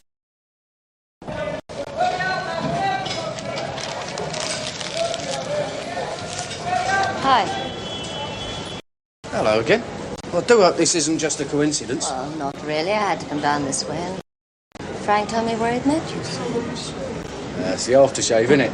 Oda Strip Club. Oh, it's a killer. Listen, I'll tell you what, I haven't had any breakfast yet, let alone lunch, so I feel like joining me in a bit of egg on toast, bacon, berries. I picked up with him when I came to college in London. I don't know, there seemed to be something glamorous and exciting about him then. It's not like that now. So why are you still putting up with him? Well, it's your gaff, isn't it? I share it with the guy I've been with for a while. Well, he's away, and when I ran to Frank in the Portobello, he was a long way down. He'd just come out of jail. He was very good to me once, and I really did love him. I felt very safe with the artful dodger. 2 eggs and bacon. Oh, smash it, thanks a lot. It doesn't matter what you do for a crust, does it? I mean, love and that, it's... But why am I getting all this? Or is it just my animal magnetism? You know what Frank's doing, so you must be in on it somehow. Hold on. No, I'm not a crook, if that's what you're trying to tell me. But Frank told me you work for a man called Arthur. He said Arthur was the craftiest villain in London, so I thought you must be one of the... A man called Arthur. Oh, dear. Be writing his autobiography next. I'll tell you what, Frank can do the illustrations, can't he? Now, look, I've got no connection with Frank at all. I mean, I can hardly go and tell him to fold up his easel as far as you're concerned, can I? No, I'll work for Arthur. Well, I work with Arthur, really. Throw a bit of muscle about or drive a car. I'm a minder, and that's as far as it goes. Well, half the time, anyway. What do you mean? Well, Frank was wrong about me. But he wasn't totally wrong about Arthur. Lovely.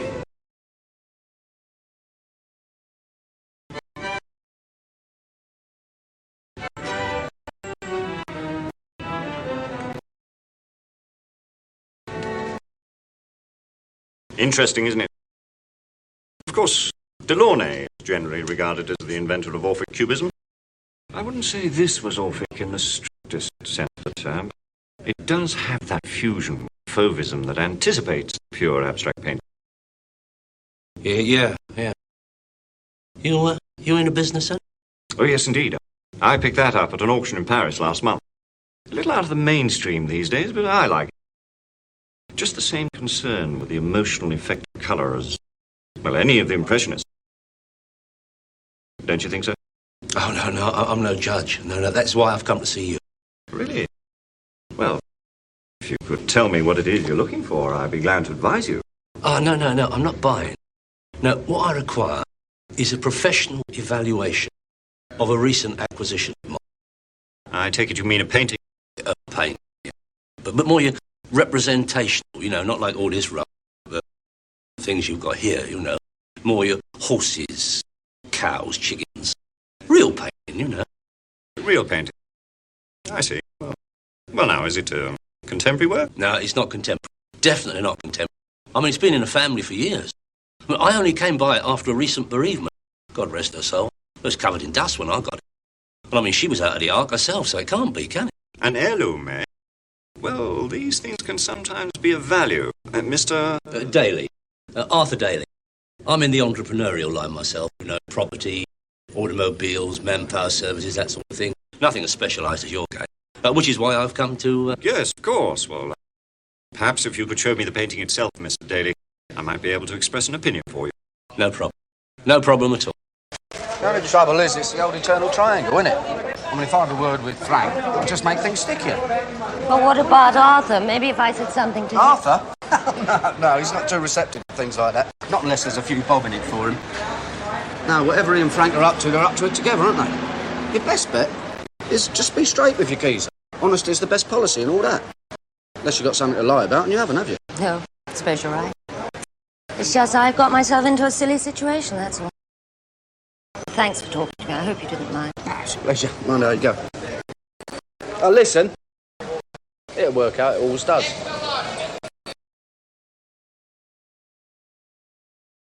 There you go. Thank you. Oh, please, don't mention it. It's a pleasure to have an aficionado like yourself in the house, Squire. You see, the trouble with my game is, it's full of, how can I put it, riff-raff. You know what I mean? I mean, there really are times, when I cry out for a bit of equal company. Yes, I'm sure you do. So, what do you think then? Interesting.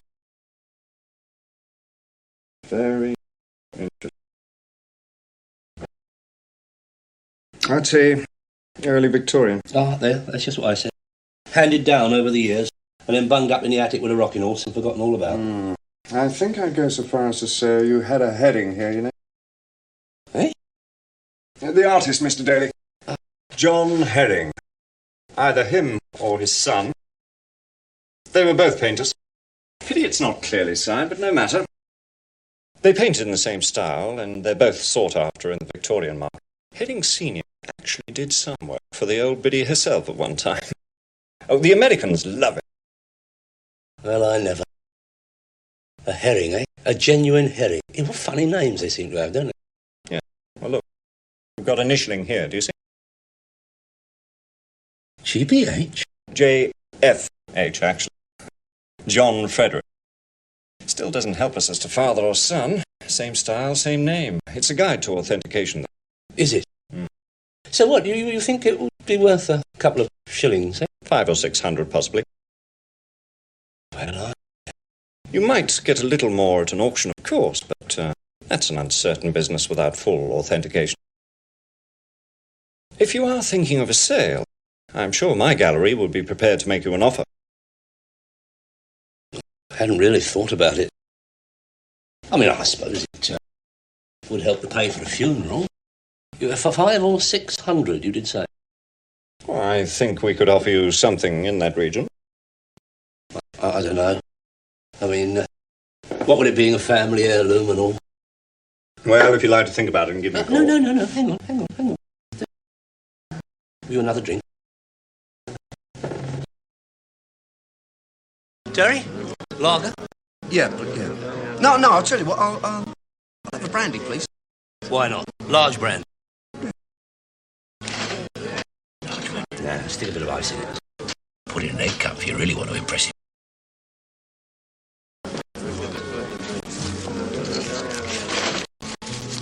There you go. One large vodka. 1 small brandy, large ice cubes. I don't know why I patronise this place. The innuendo I have to put up with. Me neither. Must be my charisma. You certainly ain't your prices. There you are, Terence, my son. Genuine Napoleon brandy, matured in the cask. I bet Josephine didn't have to freeze it to death to make it look like a big one. What you so touchy for? I bought you a drink. A drink, yeah. Nah, it's that little artist bird she found me at work. Ooh. Your friend Frank's sleeping on her sofa, right? Well, her boyfriend's coming home and she doesn't want Frank there when he arrives. Listen, Terry, don't start getting involved with Soppy Bird's emotional traumas. Frank and me have just made our debut in the fine art world. A reputable gallery has just paid us for that little painting you were slagging off. Cheers. That's frauded. No, it is not. It's a fine point of authentication, as we say in the trade. But you wouldn't know nothing about that. Oh, an art expert now, are we? What's next? Live on stage at Sotheby's? Well, you can sit there in idleness and mock, my son. I've got business to attend to. Ars longa, Rita brevis. You remember that, Terence.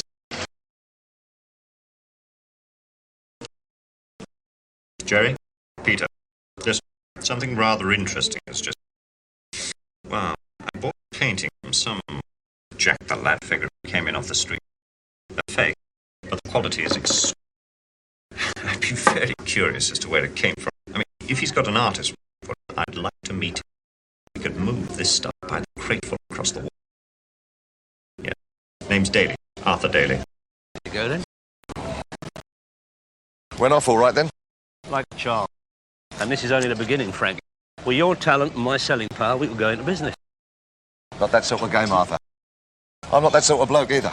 What's that supposed to mean? You're a forger, so keep forging. No, thanks. You get me a couple of grand for the big one, and I'm off somewhere warm and sunny for a bit. Look, you do a dozen of them racehorse numbers, you can retire to Torquay. That's warm and sunny. I told you, Arthur, it's not that sort of game. You do a couple, slip them onto the market and leave it. Change your style. I got to get out anyway. I'm tired of dossing around in this town. Oh, dear. That young bint of yours, is it? Not mine, Arthur. Not anymore, anyway. Where are you going to go? Morocco, maybe? Morocco? That's full of Arabs, isn't it? Standing around in their nightshirts getting dysentery. But why don't you hang about here and earn a few quid with me? Don't worry about me, Arthur. Look, you want to get Quinn to go for that painting? That's fine. Otherwise, I'll knock it out in Brighton. No, don't talk like that. I'm seeing him today, aren't I? Makes you so sure he's going to want it. I've checked up on him. He is mad about pictures of Gigi's. He's got them everywhere. You'll love it. You ever been to Morocco, Arthur? No, what? With my stomach?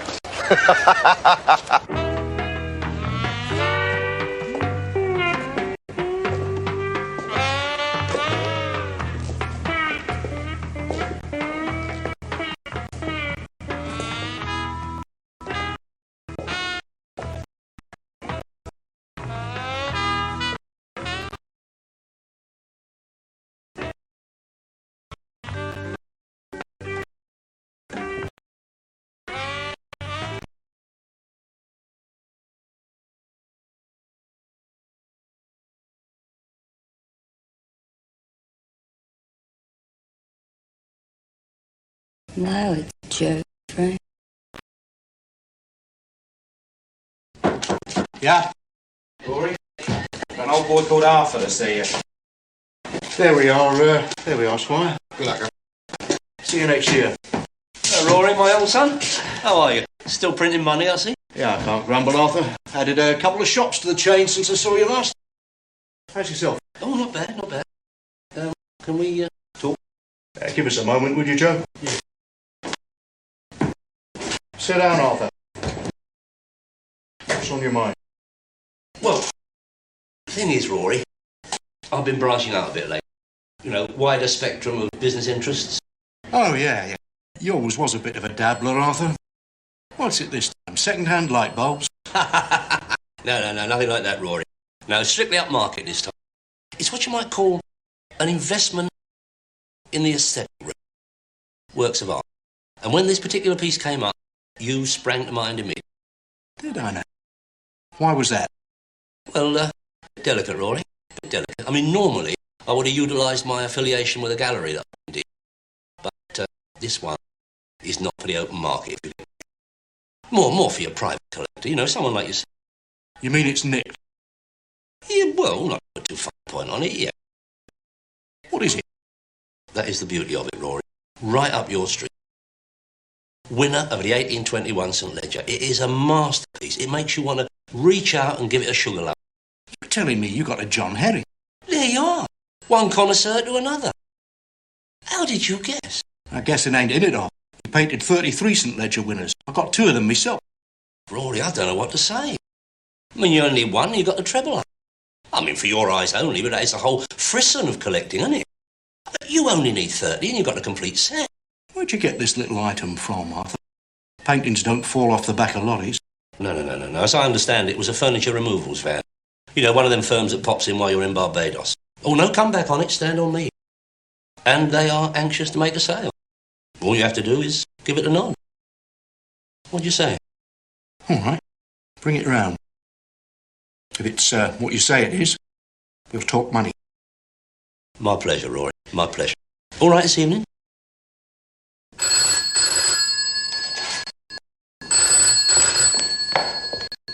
Hello? Kevin! Hello, darling. Where are you? Oh, great! Will you be home today? Yes, of course. Hey, listen.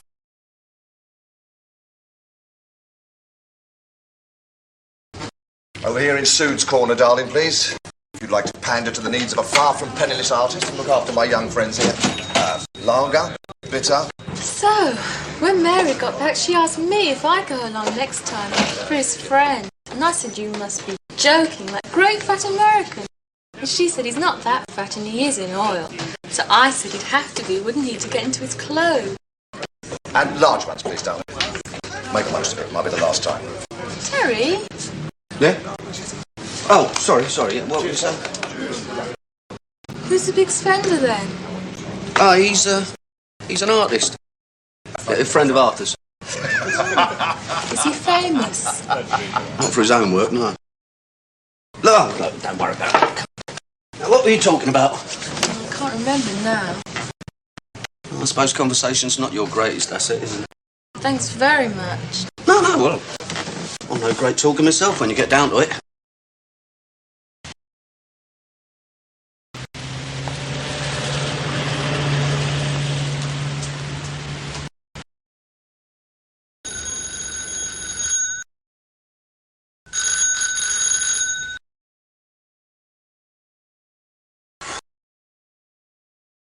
No wicked for the peaceful, is there?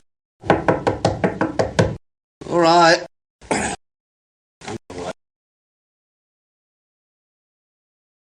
All right. Come on, Benny. I might have known it was you. What do you want? Would you want? Is that any way to address your guide and mentor, Terence?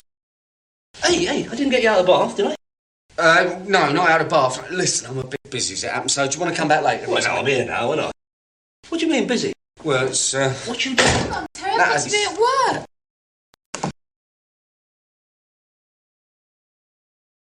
This hour and in daylight. Have you got no sense of propriety?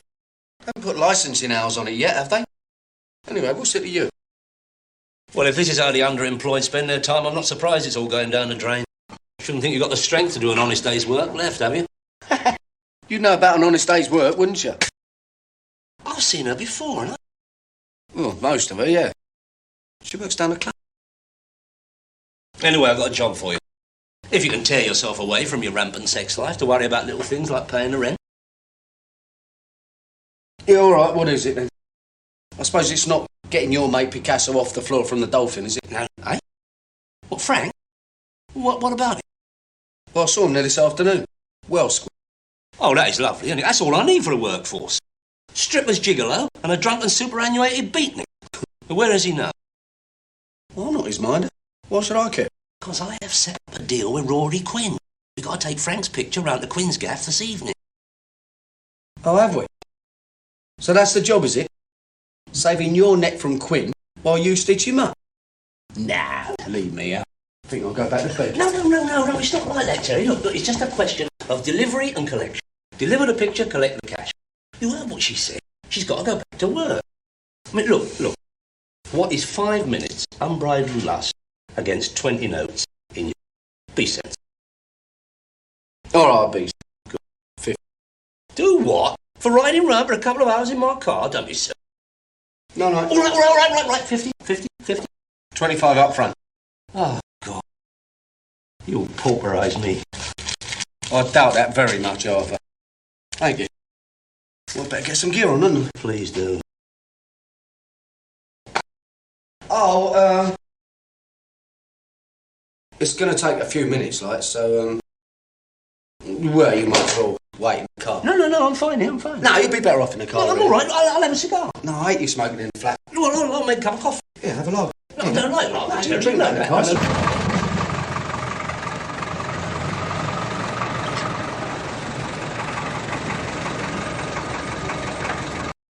Bon, where are you?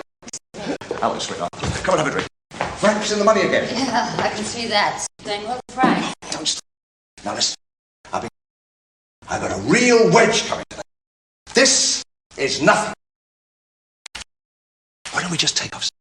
Just you and me. We did it before. Listen to me, Frank. You've got to go now. Kevin's just phoned. He could be back any time. Fous de ton Kevin, je m'en fiche de... I'm talking about us. We can go to Spain. Morocco. Turkey.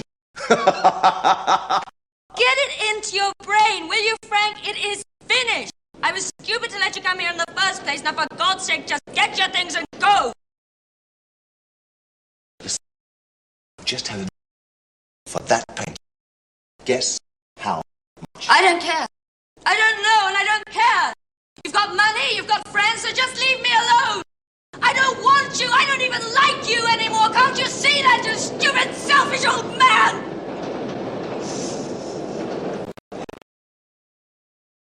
Yeah, I suppose. Just... Please, Frank, just go. I'm so...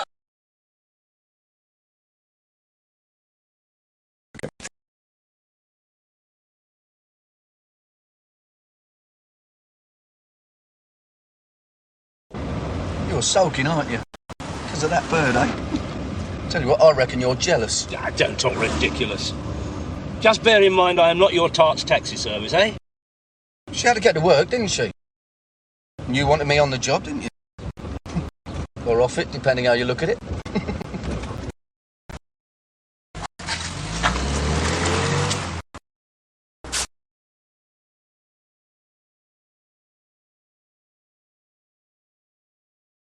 Monica! Kevin. Hello, darling.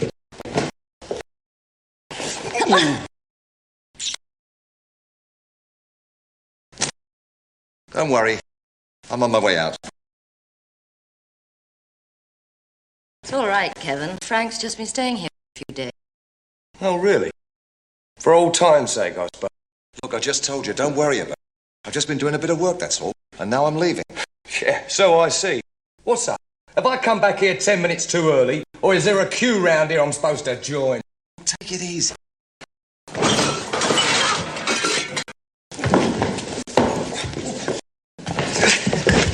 it! For God's sake, stop them! Stop them! I had a feeling something like this would happen. I don't listen to myself. All right, lads, come on. Oh, wait, come on. Ooh. I said that's enough. Do something, whoever you are! Right? No, don't worry, love, I'm in the trade. My boy will look after these. Watch it. Just get this out of the way, back soon. Right, turn it in, will you? For God's sake, Kevin, you're so silly! It makes four of us, doesn't it? Just get him out of here, will you? Get him out!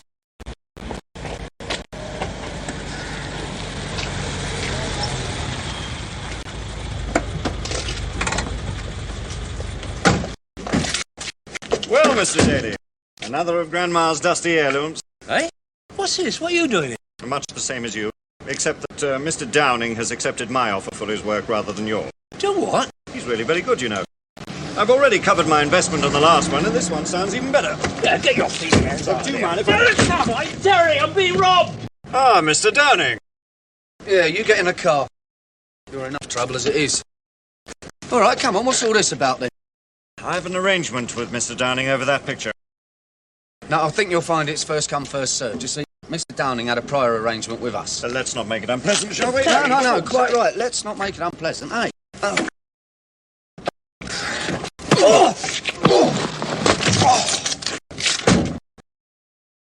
That weren't too unpleasant, was it? Jerry! You were pathetic. Did you know that?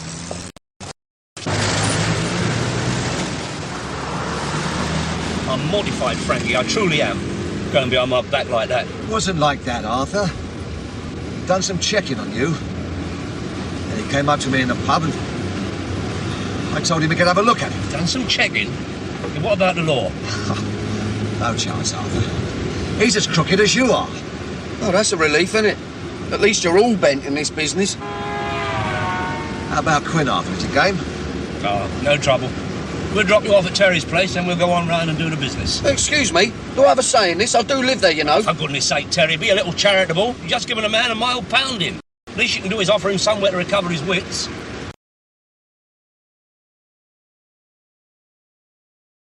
Now, don't start yapping and spoil everything with your lack of expertise on this. What you mean, don't tell him it's a forgery? There you are, you see, you've started already. Have I said anything about the forgery? And don't forget who is paying you 50 quid for this. Not a bad day's work, is it?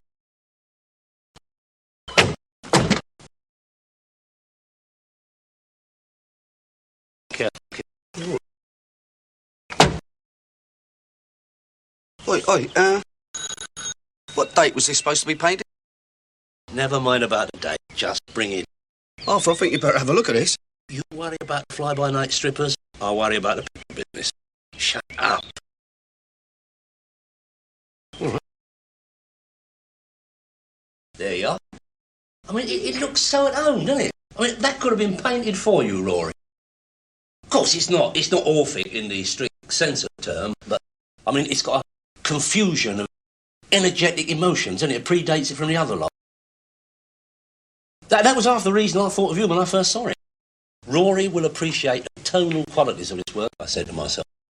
And that was without being aware of your fondness for the equine subject. That's why he's so sought after in America.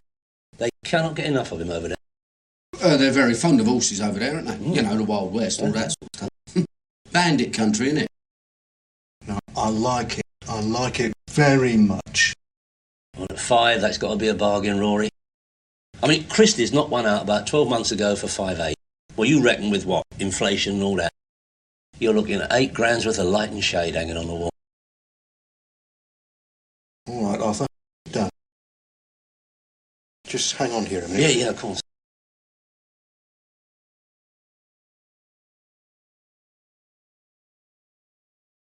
I don't suppose... No, just don't say a word. You talking about lucky? What you witnessed last night was the art of the entrepreneur in full bloom. I mean, Frank's got his 2 grand to go and play Lawrence of Arabia. Quinn's drooling over a new GG on his wall. And I made more money than you'll see in 6 months. Now, luck had nothing to do with it, my son. Consummate skill, that's what it was. Oh, I'm glad you brought up my financial status, because you owe me 25. All right. I'm not going to leave the country, am I? Well, Frank has, hasn't he? And you might well when Quinn discovers the deliberate mistake in his 150-year-old masterpiece. Mistake? What deliberate mistake?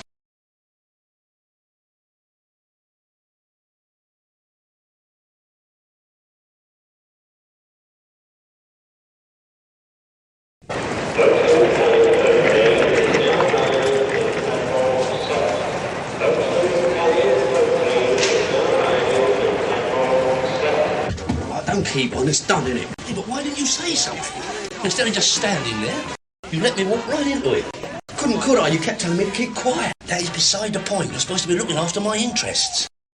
I mean, what am I going to do? He'll tear me to bits when he finds out. You'll just have to give him the money back, won't you? Eh? You'll tell him it was an artistic oversight on your part. Yeah, you can tell him now. Oh, my God. You hold him off, Terry. I'll go out this way. No, I don't think so, Arthur. Eh? You tell him. Rory, how about that? Just on my way over to see you. Wasn't I, Terry? Yes, you were, Arthur. We can leave you out of this, McCann. It's up to you. No, I don't think so. Looks a bit one-sided to me. We've both been victimised, Rory. I swear to you, I'm as innocent as you are. The trouble is, the guilty party's already flown. Where's my money, Arthur? I haven't got it. That's what I'm saying, isn't it?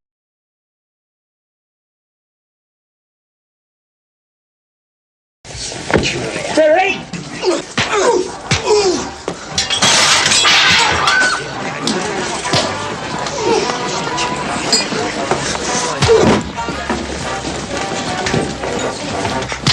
Come on, Terry! Give him the money! Do what? Just give him the money now! All right, that's enough.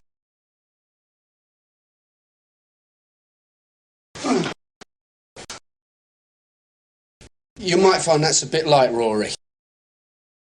But Arthur will split the difference with you. Won't you, Arthur? Oh, yeah. It's only fair, isn't it? Very fair-minded, my Terry. See, the other fella is abroad at the moment, so you're both going to have to put it down to artistic licence, aren't you? I mean, it's not a bad picture. No. Even with the Timex. Yeah, all right, I'll buy that. You're a useful fellow, McCann. Any time you feel you're wasted on that tow rag, just let us know. I might just do that.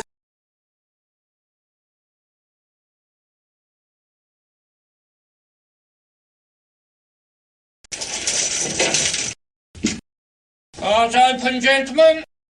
You would you? Terry? Partners. We're a team. I mean, think of all I've done for you. Flat, car, regular employment, no worries, shoulder to lean on when you want it. I mean, think about it. Do you know what I think? What? I think you're like the Mona Lisa. Bleeding priceless.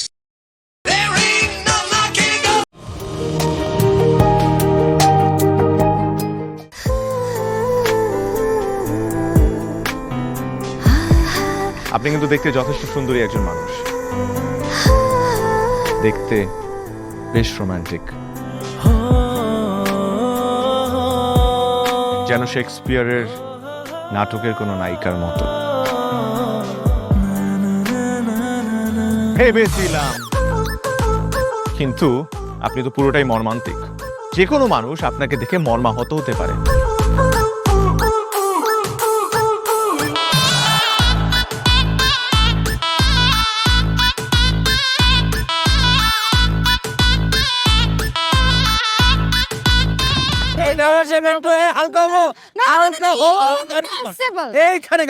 আমার হালকা হতে 1 মাস সময় লেগেছে। আপনার 1 মাস সময় লাগে? আমার হালকা হতে তো 1 মিনিট লাগে।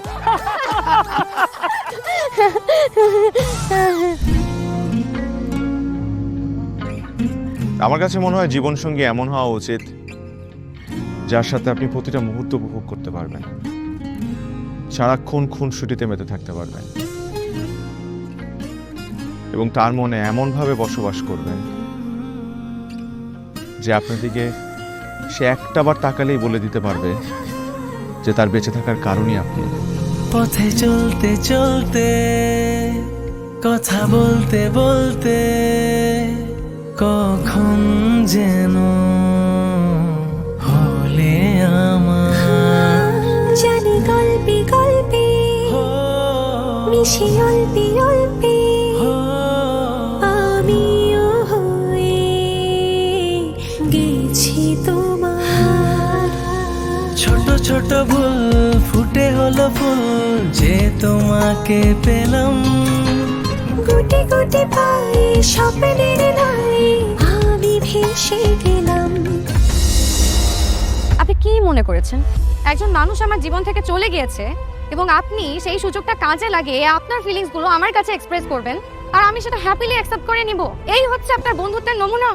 রোদের পাখি তোর শহরে, আমার মনের স্বপ্ন ঘিরে, ওরে পাখি ওরে সারাক্ষণ, তোর শহরে বৃষ্টি হলে ভিজে আমার মন।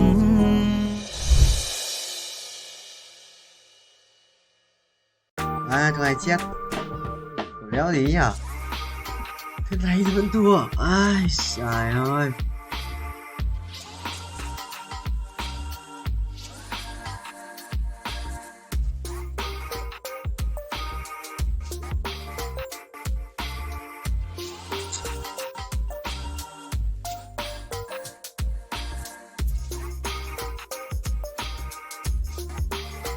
À đây.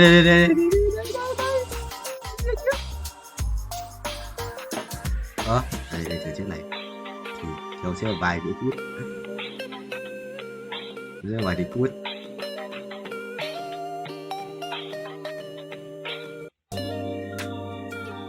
Không sao thầy ơi, phải bỏ 2 phát ngoan đi đấy, không thua mất. 15 máu thôi, đánh đổi rồi, con 3 rồi, đánh đổi rồi. AC1 chiếc AC2 là bên rồi. Hàng tông người ta trường vậy, làm trên của nó này đấy vẫn khỏe, vẫn khỏe, kéo tôi vẫn khỏe, không yếu đâu, để đấy.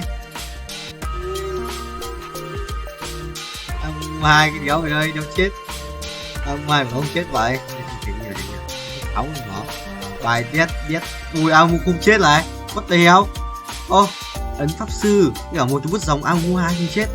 Chuồn tỏ nghe top 6 chat game chat game có 23 bật tiền 23 điểm thì mất hết điểm.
Ba lát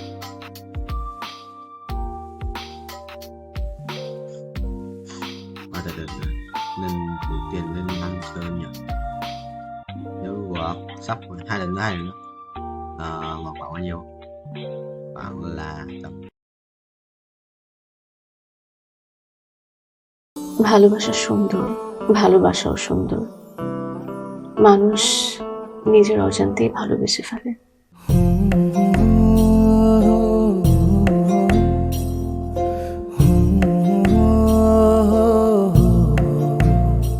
আমারও মনে হয় কি জানেন, আপনার মতো জানাশোনা কাউকে না আমার বিয়ে করা উচিত।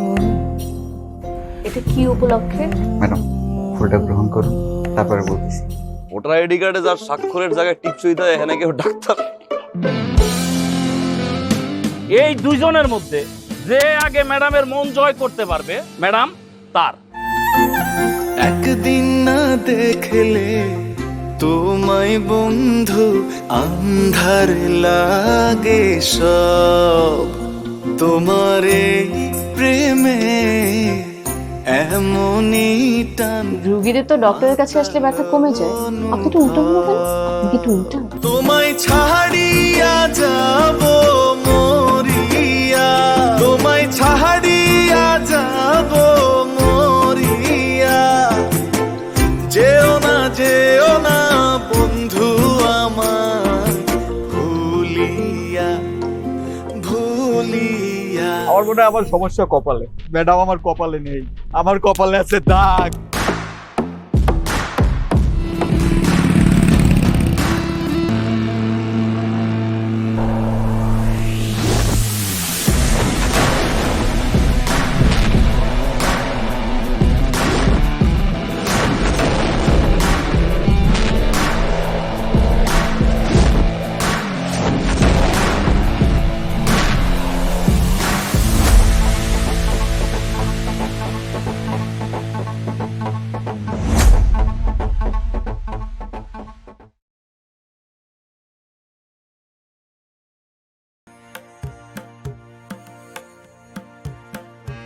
một bao nhiêu? 160 à? Thì được phải làm một lần nữa, một hoặc hai lần nữa. Rồi một kỹ năng nữa là chụp ảnh, banh slide. À trời, tôi quay rồi sao? Chưa, 10 tiếng nữa. À, cần mất tính thời gian chơi game.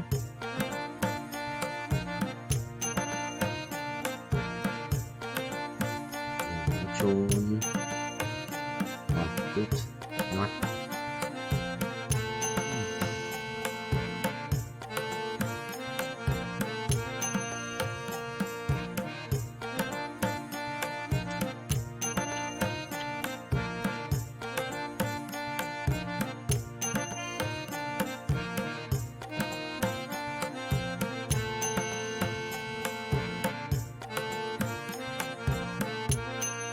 Xong đấu này.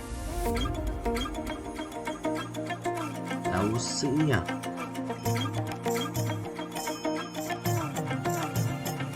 Quyền năng viết tiếng này. Cái đồ bộ bố gái. Bao nhiêu rồi? 26 tỷ à?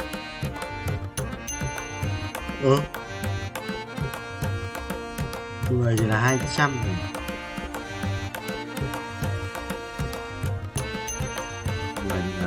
Nó 2 là 1 tỷ, 10 là 5, 10 là 5 lát, 100 lát.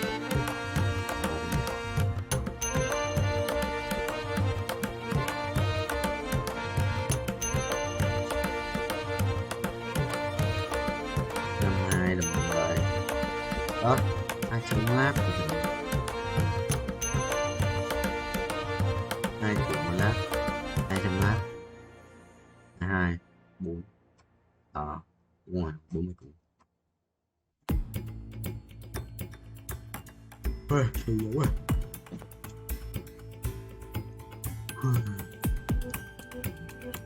Hai 210 lần nữa đấy. Một sống với à? Đúng 2, bay 2 nữa là lên 5 phút. Bay một chia xong. Bình chi lên. Bình nhé. Bình nào.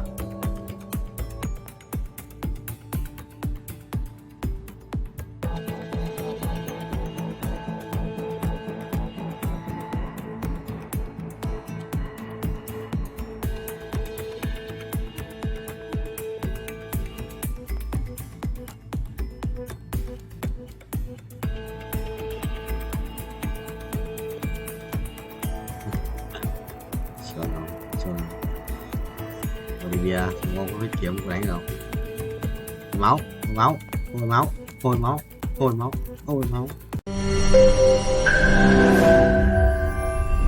তোমাকে 15 লাখ টাকাই দিতে হবে। তুমি যদি দিতে না পারো তোমার বাবাকে কল দাও।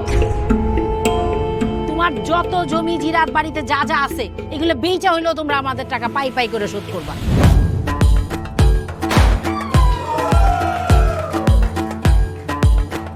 একটা ব্যাপার কি খেয়াল করছো?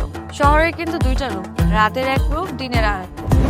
বেঁধেছি ঘর হৃদয়ের পর, গাঢ় সবুজ ওই গহীন বনে। আরে ব্রো, সবসময় চিল থাকতে হবে, কিচ্ছু মাথায় নেওয়া যাবে না। ভালোবাসা হচ্ছে একজন আরেকজনের উপর ভরসা করে, একজন আরেকজনের হাতের উপর হাত রেখে এই জীবনটা কাটিয়ে দেয়।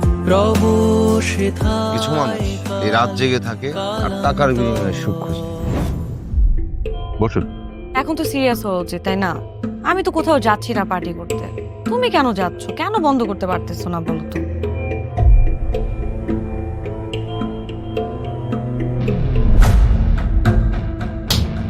কার যে কোথায় সুখ সেটা তার প্রিয় মানুষটাও কখনো জানতে পারে না।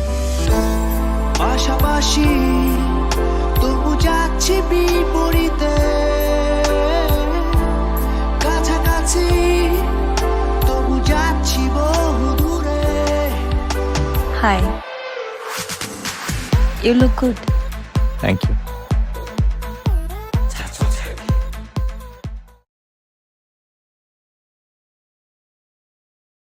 Rồi bài cái độ buồn lên mà sự là khỏe đấy, nhưng mà thầy xây bài đi chia sẻ có Saza hả, có Rakan,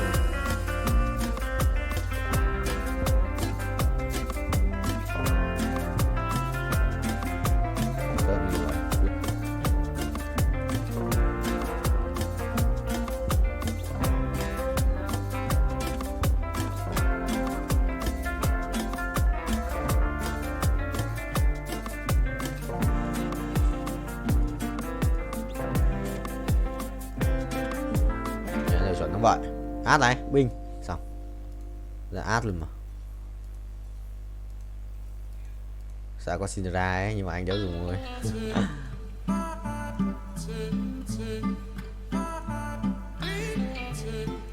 Ui, xét này. Xét đây là vài cảnh đệ đẹp đéo chịu được. Không sao, thầy ơi. Bay cho thầy. Quay đều, quay. Ui, con lắc rồi sao, cút. Mày đi, xong rồi có át rồi. Thằng này đánh bài va vẫn. Sao ra còn bài đẹp phết.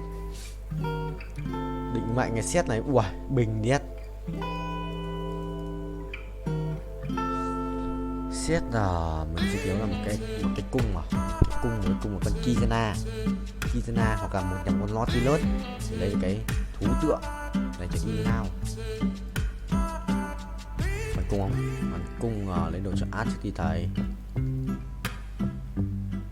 Ui, rồi xong nhặt nhầm đồ. Ha ha. What the hell man. Nhặt nhầm đồ. Thế mà cũng đòi lái xe. Đùa tao à? Đùa tao không vậy. Thế mà cũng một cộng một ending trồn ngủ không? Trồn thầy không? Cinderella này cút. Có một cút. Đâu hiểu. Nhặt ngủ đấy. Ngủ đấy. Rớt ở đây. Rồi xong. Sao có thằng này đây nhỉ? Thì vậy có ai mà lại có cái thằng này đây nhỉ? Đúng rồi. À, đủ bốn mà. Cút. Nè. Xong. Chịu rồi, nhặt nhầm đồ lỗ tắc ngủ nó mau nhỉ. Mày xem đi. Thầy ơi, không ai nhận được cái gì. Có nhận không? Ở đây. Vòng quay may mắn, vòng quay vô cực. Anh 2 vòng à? Quay đều ra cái pet đỏ ấy đi, ra cái pet đỏ đó. Đi ra qua. Đi quay được vào pet Omega. Chịu rồi, tí vào lừa tao. Đi qua mà trồn lại đi qua. Trồn tố bố. Đi trồn tao, đi xin à? Đi xin chuẩn không vậy? Rồi xong, Bình. Xong, thắng. Không thắng. Suýt thắng. Quả phép bắn được phết nhưng mà suýt thắng thôi. Thầy bay tốc độ cao ấy. Bay tốc độ cao luôn.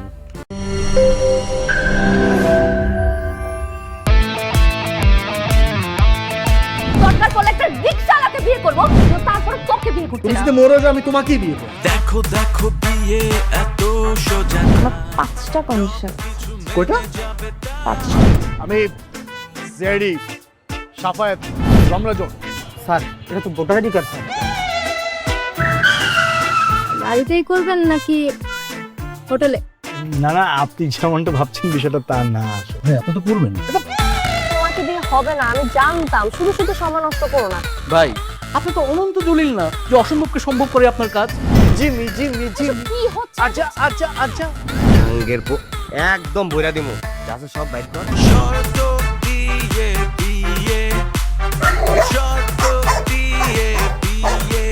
ভাই যে বয়সে মানুষ গার্লফ্রেন্ডের কামড় খায়, সে বয়সে আপনি কুত্তার কামড় খেয়ে হাসপাতালে ভর্তি হয়েছেন।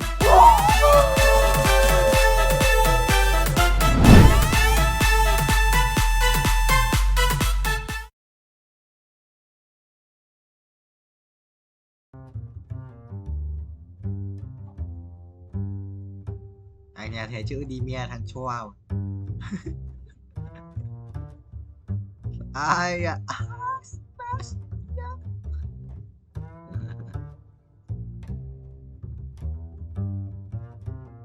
Rồi xa tà. Ông Vũ rồi ông mày, ông Vũ. Chắc là mày rồi.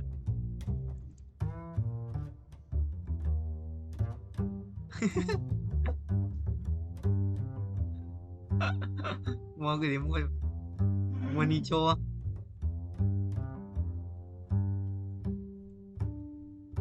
Mua Nicho đi quát á. Em mua cái gì? Đi mua đi xong mất trả tiền. Từ qua giờ anh thấy nó toàn là thằng này các anh em một trực tiếp rồi. Ông bộ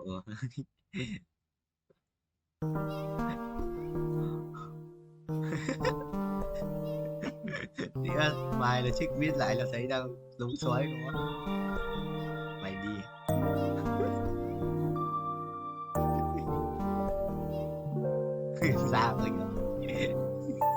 Ai không?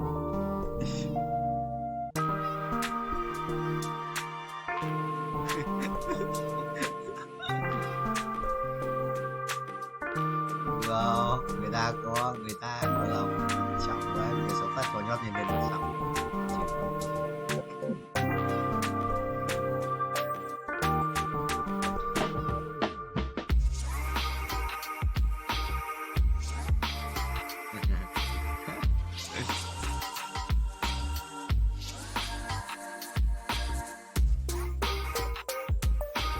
Nghe gì? Tao một chỗ nào đây tao tắt chân cái đấy rồi, tắt chân cái đấy rồi, tao nhấn đây rồi mà tao tắt từ đâu, tao ấn tao nhớ đến nghe gì.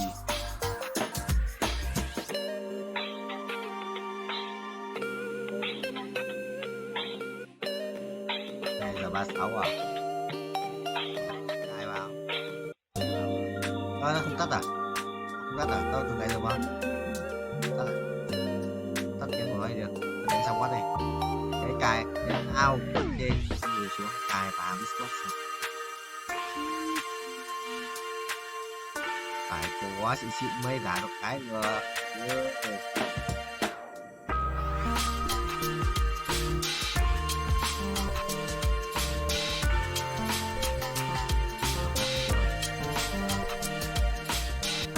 Yes.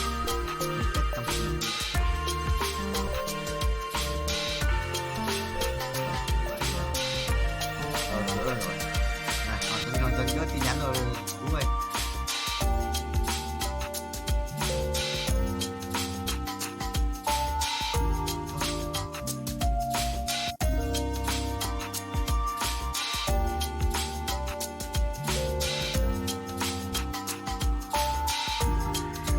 Thế thôi không kéo cái mà tin nhắn mà kéo lên thì tin nhắn rồi, tin nhắn là cái nó từng mất luôn này.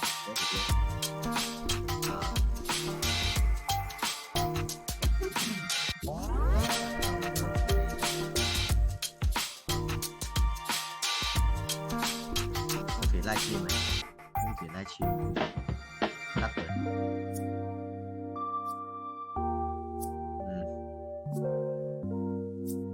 Đàn ngông lục lôi tay trước này, chắc gào nhưng mà vậy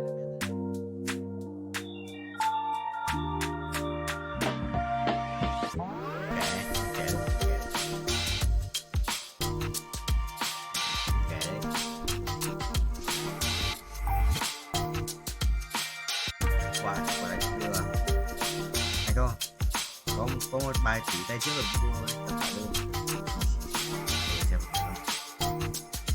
lúa vào hết cả hai cái bài xếp luôn, cả bài xếp luôn, cả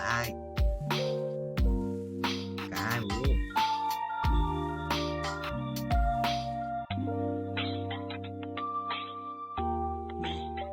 vào cả hai cái bài xếp, hai cái bài xếp luôn.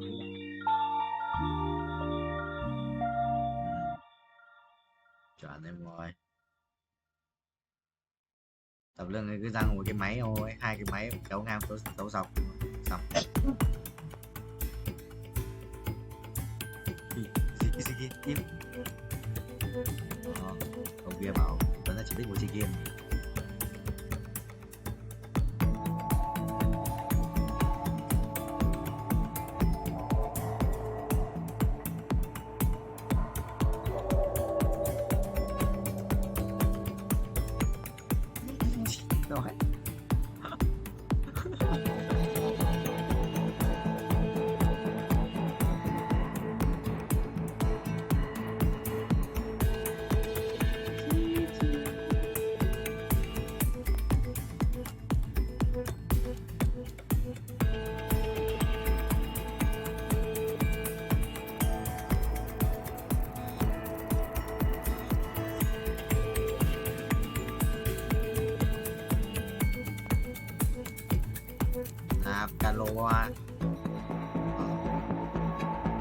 Caloa ơi, duy trì căn bằng caloa.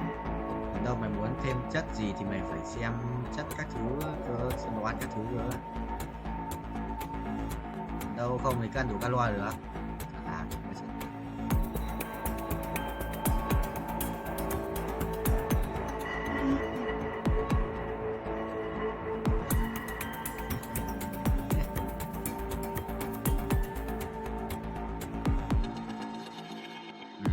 Anh thích ăn cái gì không? Không phải ăn cái gì cũng được để nó vân vặt, nhưng mà phải lượng calo đấy trong ngày thôi, mình không ăn quá ăn. Thế là quá giới hạn không? Ăn cái gì cũng được nhưng mà thế là phải vừa thôi.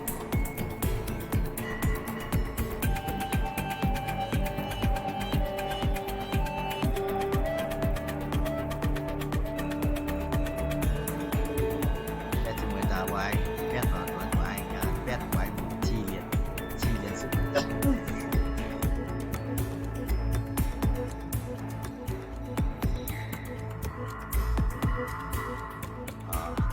Treo rồi à? Treo rồi à? Không à? Không.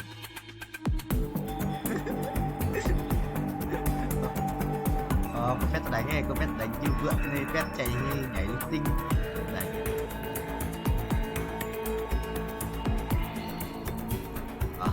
Phép nó nhảy nhót lên.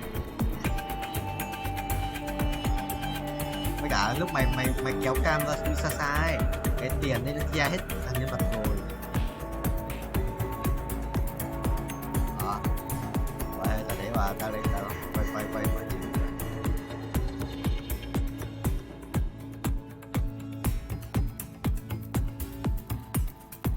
Biết nhưng mà mình sẽ còn tầm một nữa, tao còn một nữa. Cũng sắp xong rồi. 100.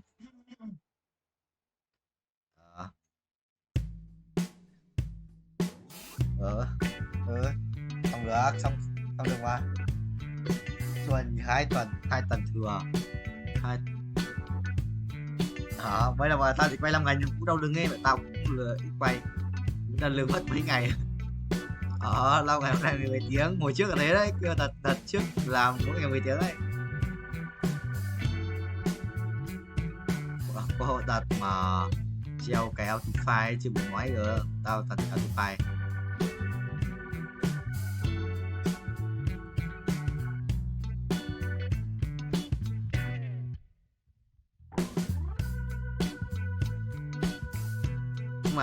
Nhưng mà bữa anh à, cả mấy ông anh ấy đang làm xong thì có thằng người đánh game nó anh game bữa cái đó gì, đây là không phải biết bắt bẻ công ty đấy, bữa ấy.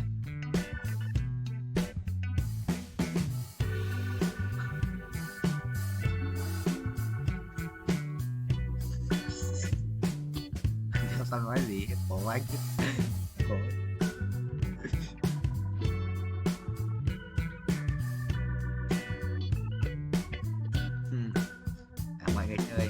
Mọi người chơi còn anh không chơi, người chơi không ai không biết và anh không chơi.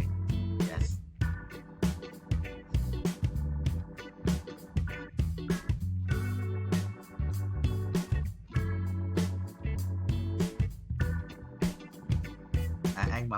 Anh mà phỏng vấn đứa nào hỏi anh thế bảo là thái độ làm việc của phòng anh như good. Yes.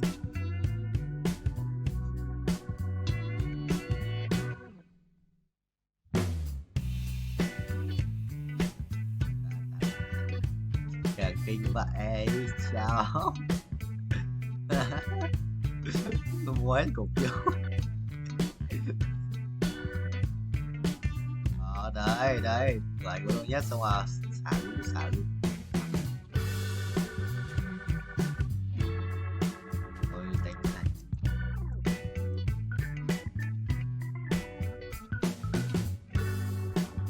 Thằng nào càng nhiều nắm càng nhiều phần trăm càng to. Bây giờ có một thằng chưa đâu một thằng của đông môn nó bán hết đi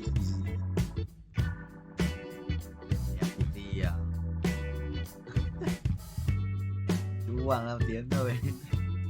Đồ cái này đấy rồi làm